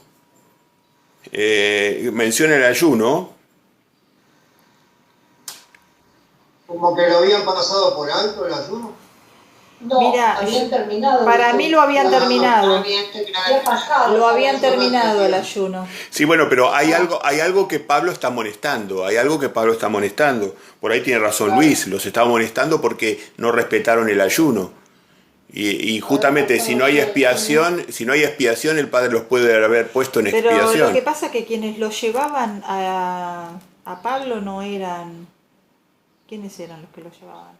Eran los soldados romanos. ¿Quiénes lo llevaban a Pablo? Lo llevaban los soldados romanos, pero iba con otros presos, posiblemente otros judíos. Estaba el centurión, una nave alejandrina, hallando allí el centurión, una nave alejandrina, los embarcó. Sí. Claro, había otros judíos posiblemente presos. Sí, no, de hecho después reconocieron quién era Pablo realmente, que bueno, era si bien un enviado de no Dios. podemos ser determinantes en el punto, pero bueno, acá hay una relación entre el ayuno y la expiación que tuvieron que pasar con ese barco, que fue terrible, la peripecia que pasaron en ese viajecito, ¿no? Así que lo que dice Luis tiene asidero, y ahora quería ir a un punto, no dejen de tener presente la ecuación que recién vimos, que la fe es intensificada por oración y ayuno. Y ahora vamos al tercer componente que todavía deviene más importante que el ayuno, ¿no? Al tercer componente que deviene más importante, y lo vamos a analizar en el profeta Isaías. Isaías 58, por favor. Isaías 58.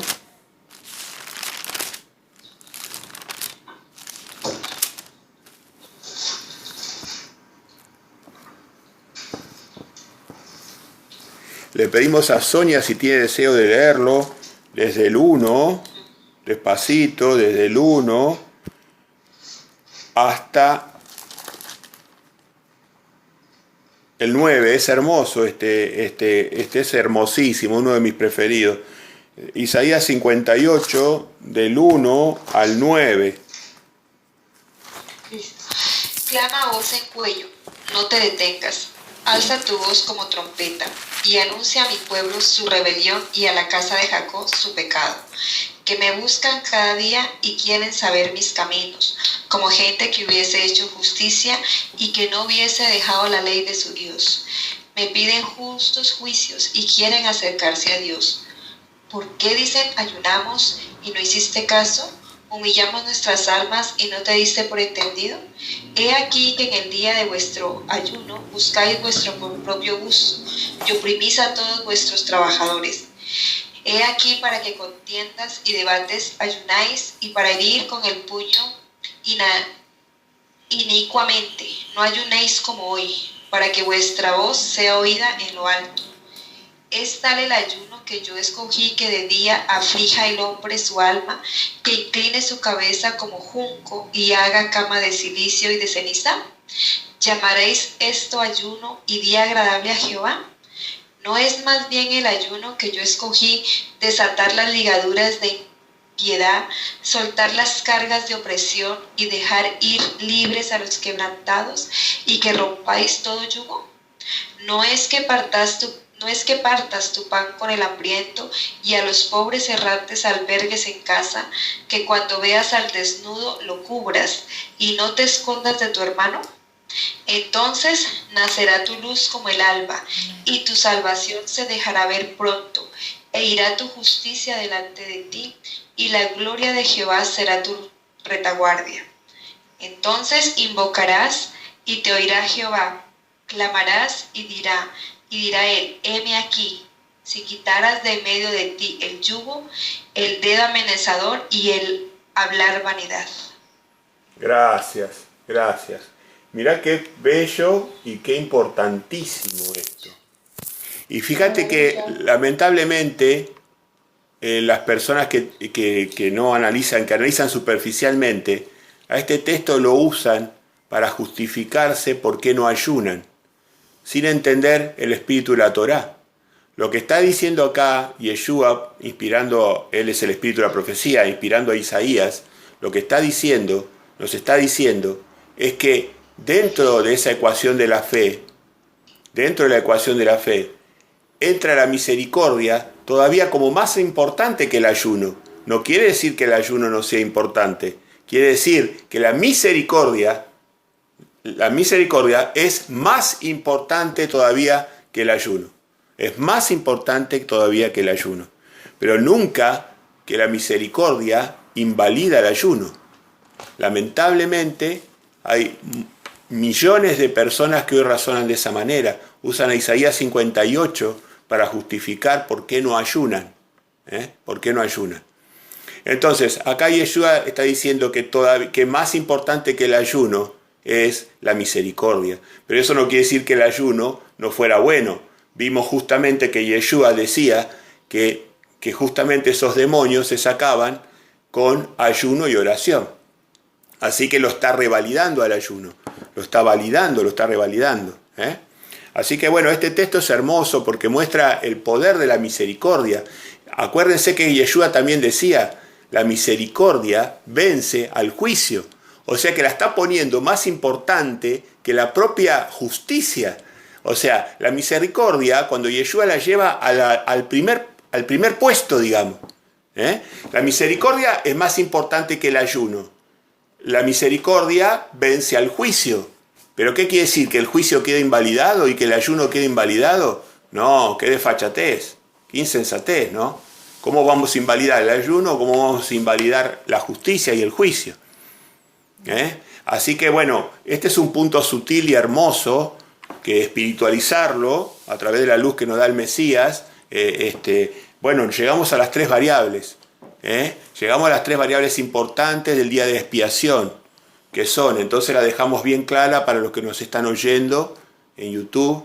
Entonces le dejamos bien claro cuáles son las tres variables del día de expiación. ¿Qué hacemos nosotros para agradar a nuestro Padre? Bueno, hacemos obras de misericordia, hacemos oración y ayuno. Oración, misericordia y ayuno. Si me permitís, me gustaría No sé si es ya el último texto que vos tenés, pero yo quisiera leer, o que leamos todos juntos, Joel capítulo 2, del versículo 12 en adelante. Joel capítulo 2, versículo 12 en adelante. 11:03 es la... Joel 11:03. Joel capítulo 2.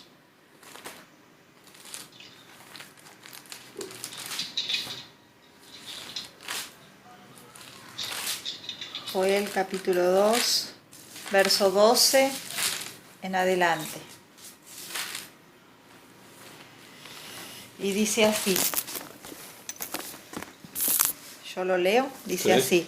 Dice: por eso pues ahora, dice Jehová, convertíos a mí con todo vuestro corazón, con ayuno y lloro y lamento. Rasgad vuestro corazón y no vuestros vestidos. Convertíos a Jehová vuestro Dios, porque misericordioso es y clemente, tardo para la ira y grande en misericordia, y que se duele del castigo.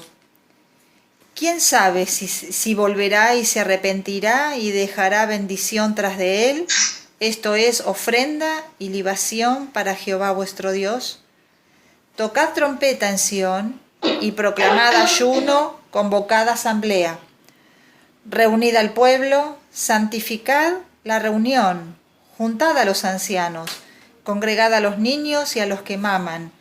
Salgan de su cámara el novio y de su tálamo la novia. Entre la entrada y el altar lloren los sacerdotes, ministros de Jehová, y digan: perdona, oh Jehová, a tu pueblo, y no entregues al oprobio tu heredad, para que las naciones se enseñoreen de ella. ¿Por qué han de decir entre los pueblos dónde está tu Dios?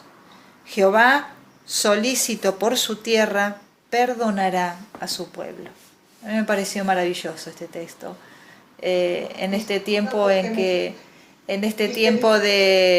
que estamos pidiendo el perdón, que justamente es la expiación, me pareció justo muy oportuno leer este pasaje. Decime el texto. Joel 12. La zapatilla tenía frío en los pies. Joel 2. Joel 2. ¿Cuánto? Joel 2, del 12 al 18. Bien. Así que bueno, la misericordia de Jehová. La misericordia de Jehová. Así que bueno, estamos llegando a un punto.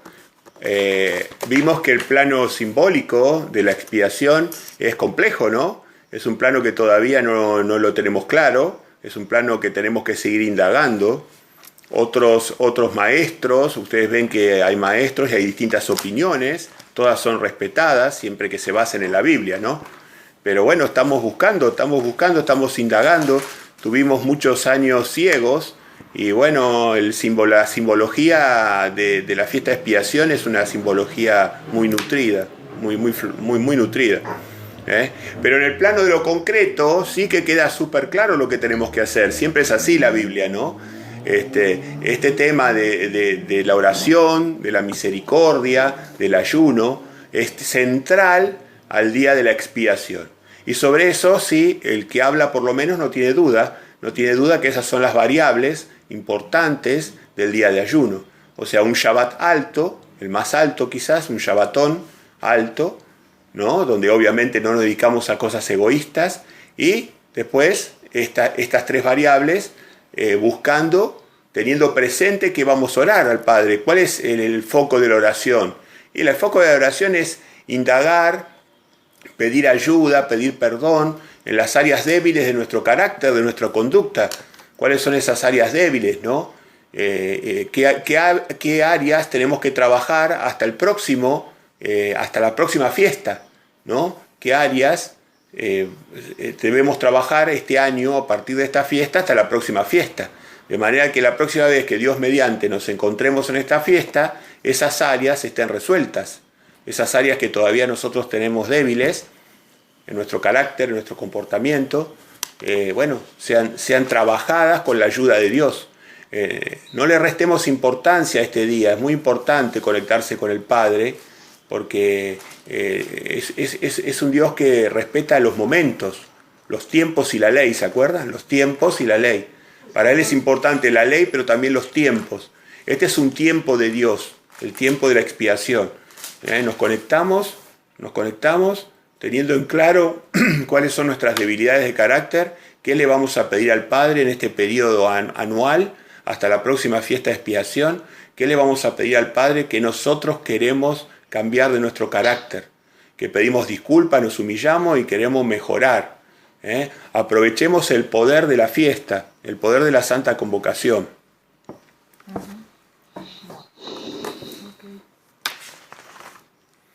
Bueno, y en ese sentido,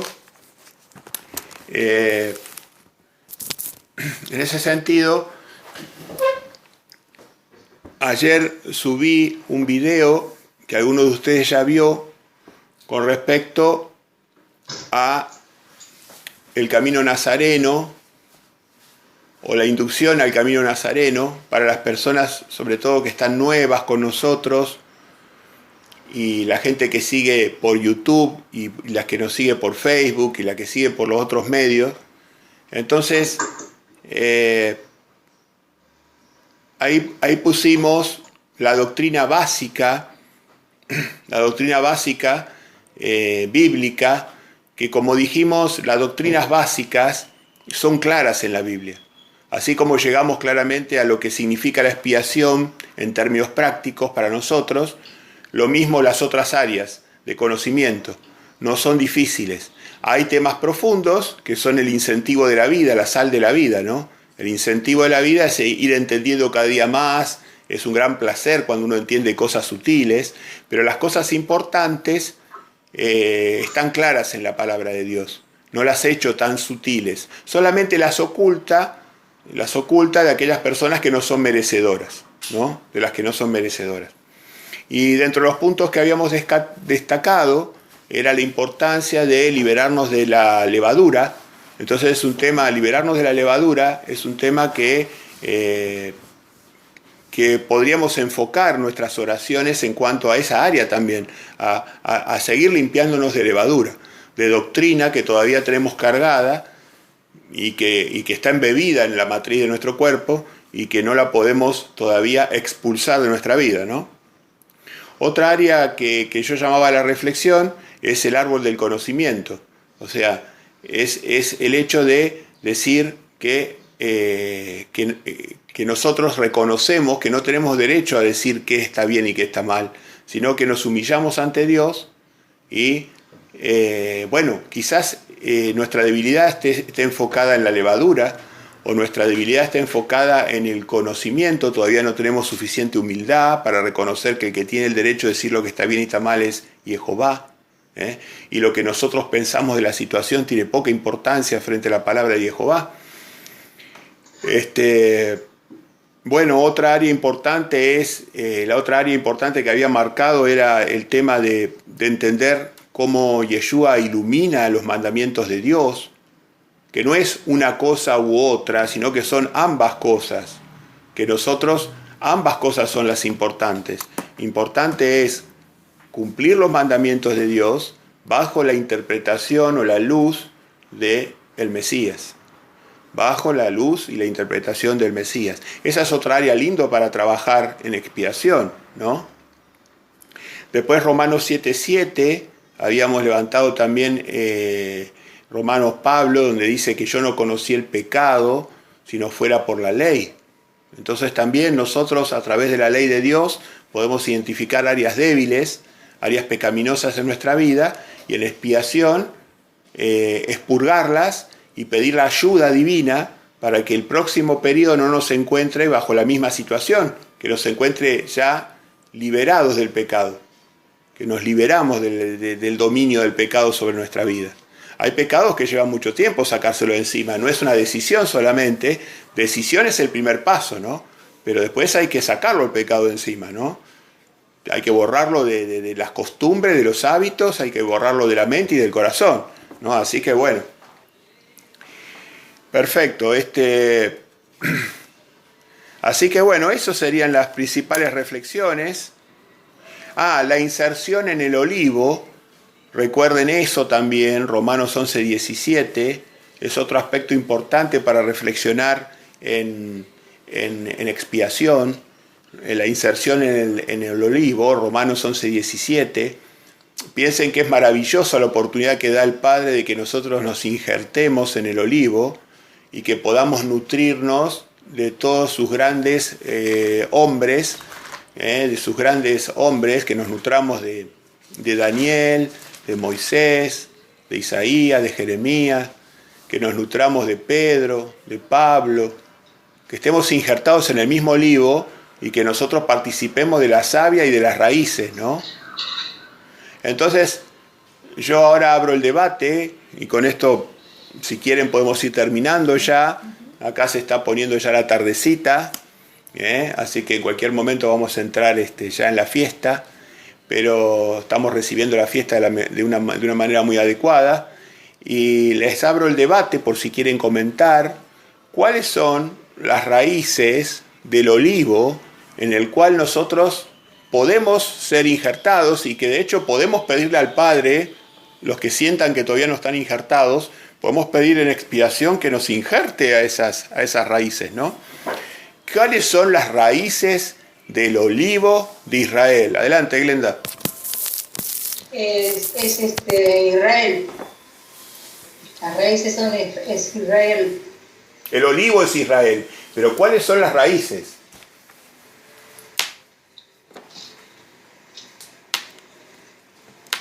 Todo el árbol es Israel, todo el árbol es Israel.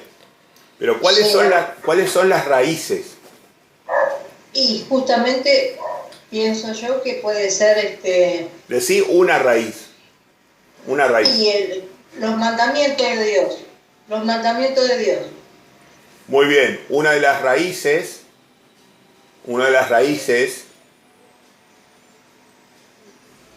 sí, podría ser los mandamientos de Dios, sí. Los mandamientos de Dios. Sí. Eso no sé si ubicarlo dentro de la alegoría que hace Jehová, si ubicarlo dentro de las raíces o dentro de la savia del olivo. Pero bueno, digamos que anda por ahí, en las raíces o en la savia. Ok, a ver, ¿qué otra raíz hay en Israel? ¿No es la Torá, el conocimiento de la Torá? El conocimiento es un fruto que nos va a dar, el conocimiento es un fruto del árbol, ¿no? El conocimiento es un fruto.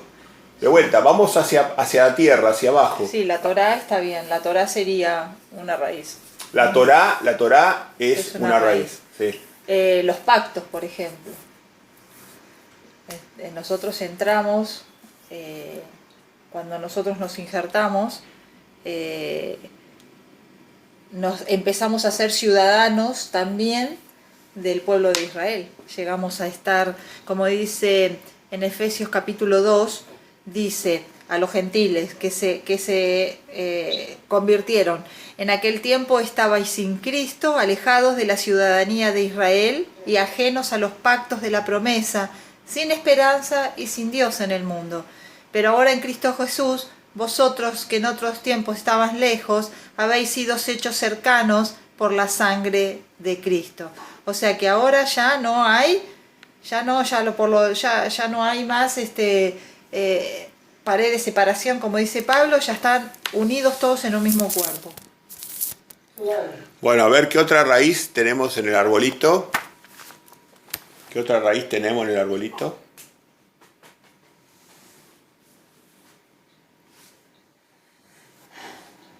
¿Alguna otra raíz habrá?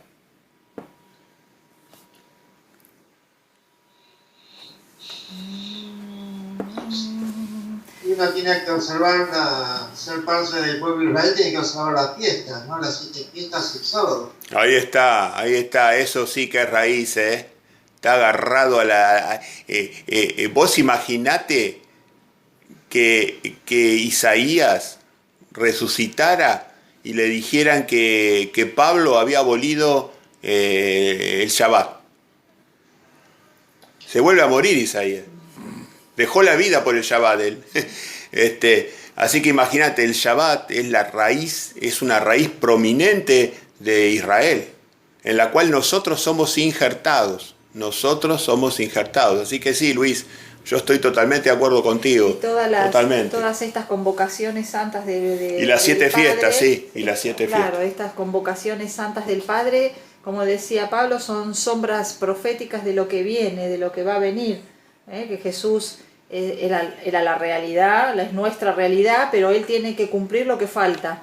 Él ya cumplió parte y la falta las últimas Claro. 3, ¿no? Cumplir.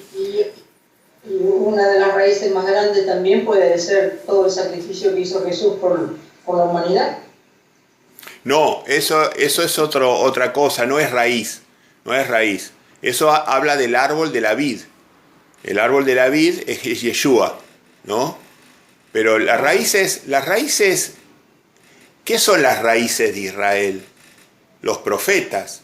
Los profetas son la raíz.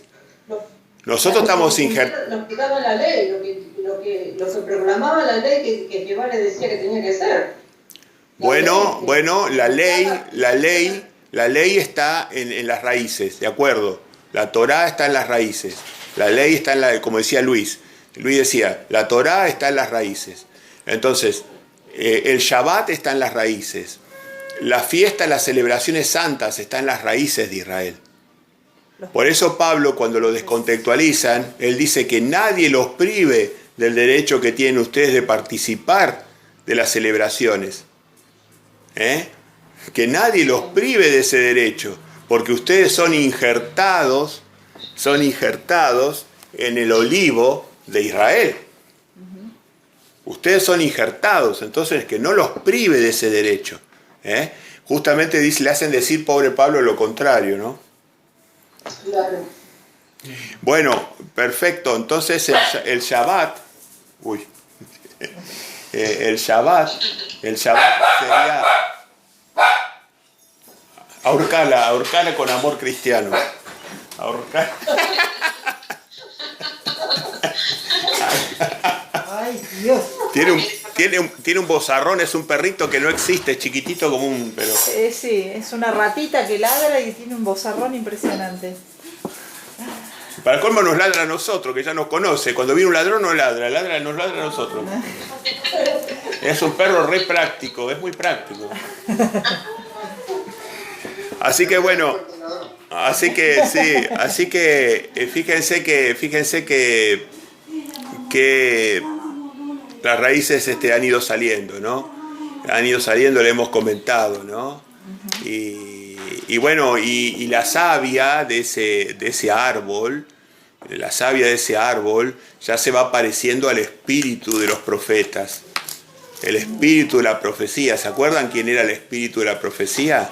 Nada más ni nada menos que Yeshua. ¿Por qué no buscamos ese texto? Apocalipsis será por el 17. A ver, vamos a buscar un poquito ese texto, pero va a aparecer. No me acuerdo exactamente. Creí que era más adelante. El espíritu de la profecía. El espíritu de la profecía. Hay que leerlo eso. Porque es importante, estamos hablando del olivo, ¿no? 19:10. 19, eso es, se nos fue de la cabecita. Apocalipsis 19:10. Apocalipsis 19:10. Le pedimos a alguien que lo quiera leer, no sé si Tatiana está conectada. No, ya se fue. Ah, se fue. Sonia creo que está por ahí. Sonia, si quiere leerlo, 19:10. Dice, yo me postré a sus pies para adorarle y él me dijo, mira, no lo hagas, yo soy consiervo tuyo y de tus hermanos que retienen el testimonio de Jesús. Adora a Dios, porque el testimonio de Jesús es el espíritu de la profecía. Ahí está. El testimonio de Jesús es el espíritu de la profecía. El testimonio de Jesús es el espíritu de la profecía. La sangre de la Torá, dice otra versión bíblica. La sangre de la Torá. Los profetas hablaban bajo el espíritu de Yeshua. Yeshua es el espíritu, la esencia de la profecía. Así que bueno, la savia del olivo tenía que ver con ese espíritu de la profecía. Los profetas están en las raíces y la savia, ese espíritu de la profecía, iba provocando los frutos y las hojas también, ¿no? Las hojas. Pero los frutos es el olivo. Y el olivo se machacaba, se prensaba el olivo y salía el aceite de oliva. Y el aceite de oliva se quemaba en las menorás, en los hogares, y se quemaba en la menorá en el templo. Entonces, y era además el aceite de unción para el sacerdote y para los reyes. era aceite de unción, Era aceite de unción. como simbología, pero se quemaba en las menorá. Entonces, la menorá, la luz que ilumina los mandamientos, viene de las raíces y de la savia del olivo, donde nosotros somos injertados. Reconocer eso es importantísimo, porque en el momento que uno reconoce que es injertado, pasa a ser Israel. El Israel. Entonces la pregunta que nos tenemos que hacer en expiación es, ¿yo me siento Israel o no me siento Israel? Convénzase. Vamos a leer Romanos 11:17, por favor. Romanos 11:17.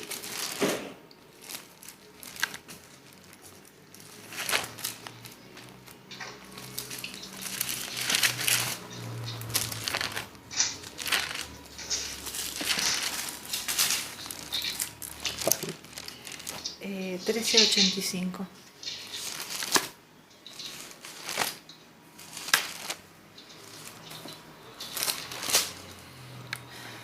Y acá le está hablando a los gentiles que se habían convertido,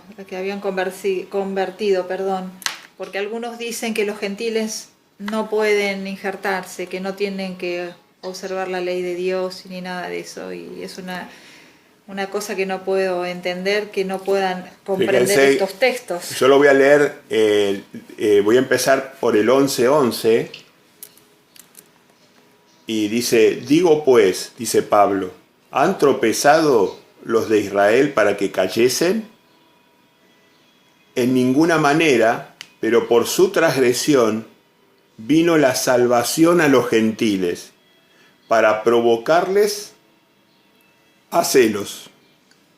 Y ahora saltamos al 16, al 11:16. Si las primicias son santas, también lo es la masa restante.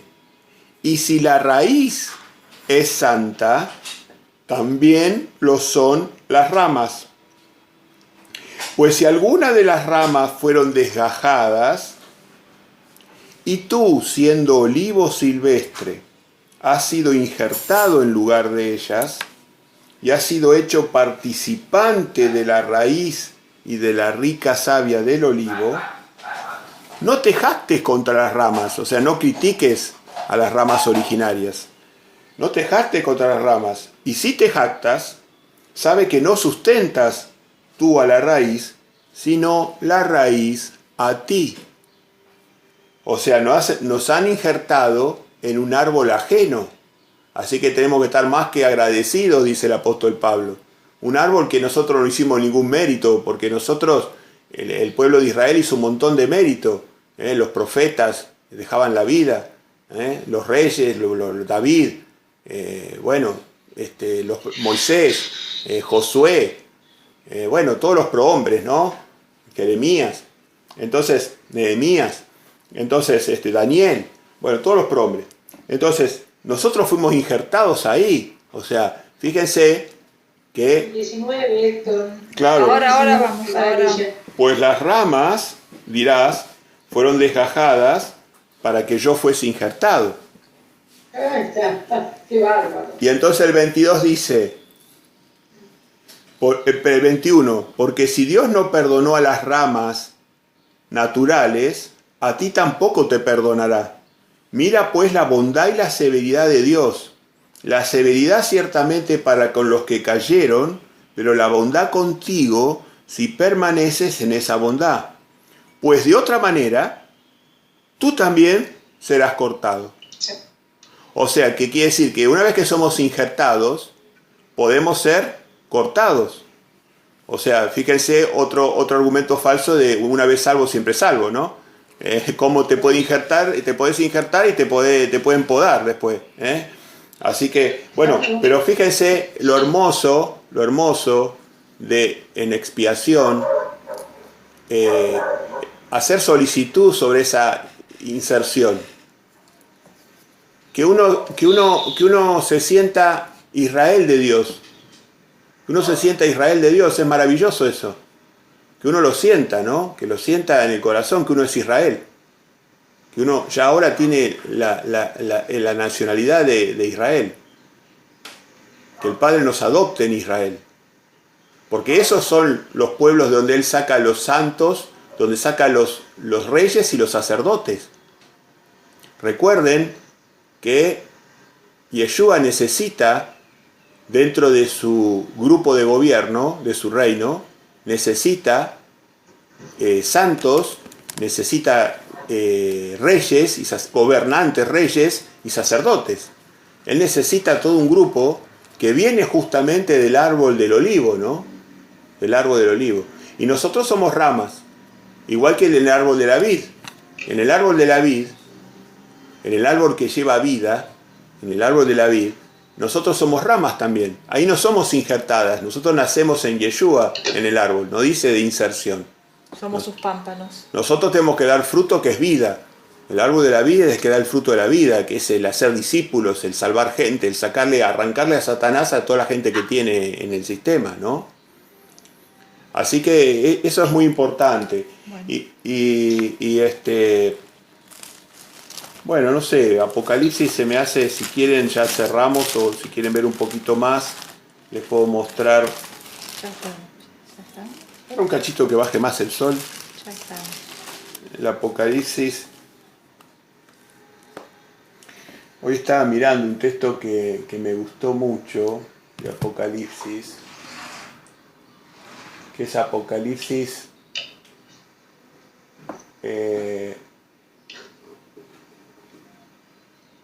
Apocalipsis 2, 26 y 27. Apocalipsis 2, 26 y 27.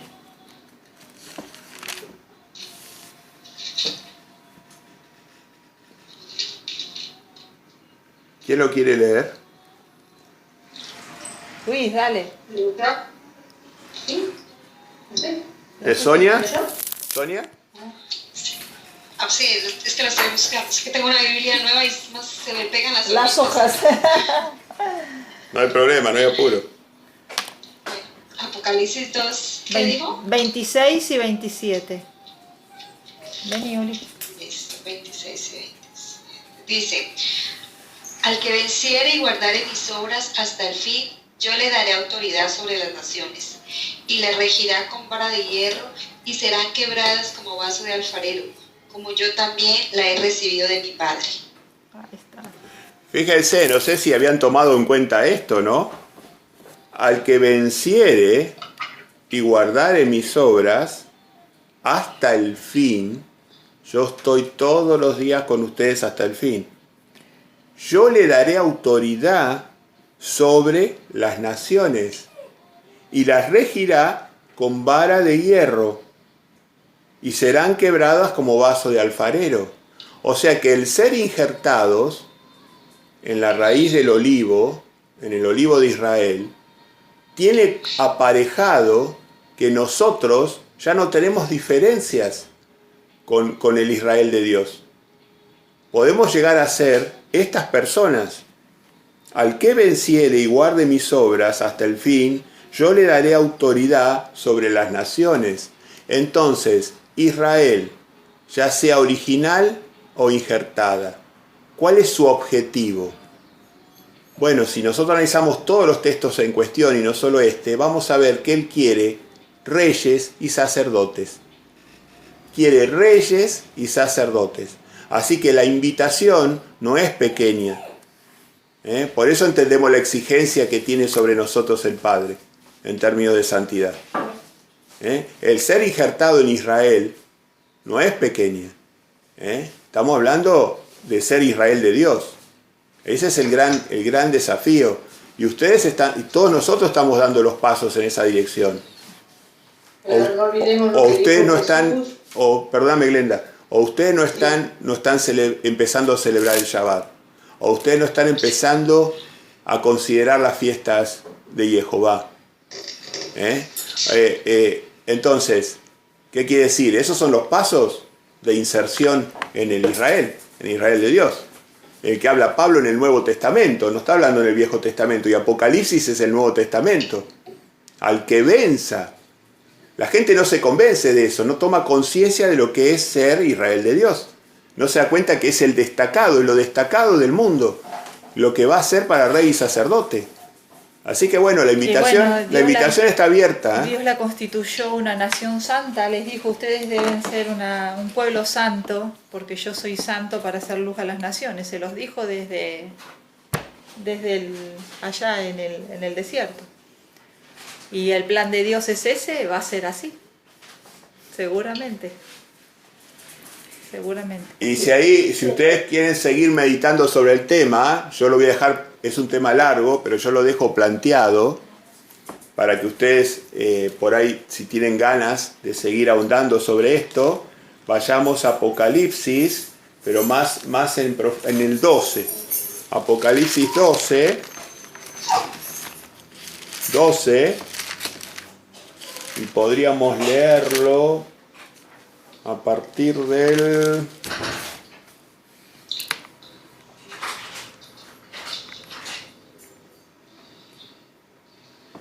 5, está hablando de la mujer de Jehová, que dice, y ella dio a luz un hijo varón, que regirá con vara de hierro. ¿Se acuerdan lo que vimos, no? ¿Quién iba a ser el que rigiera con vara de hierro? El Israel, ¿no? Los que seguían las obras de Yeshua. Y ella dio a luz un hijo varón que regirá con vara de hierro a todas las naciones. Y su hijo fue arrebatado para Dios y para su trono. Y la mujer huyó al desierto, donde tiene lugar preparado por Dios, para que allí la sustenten por 1260 días. Así que fíjese, acá habla casualmente que la mujer de Dios tuvo un hijo varón que va a regir con vara de hierro.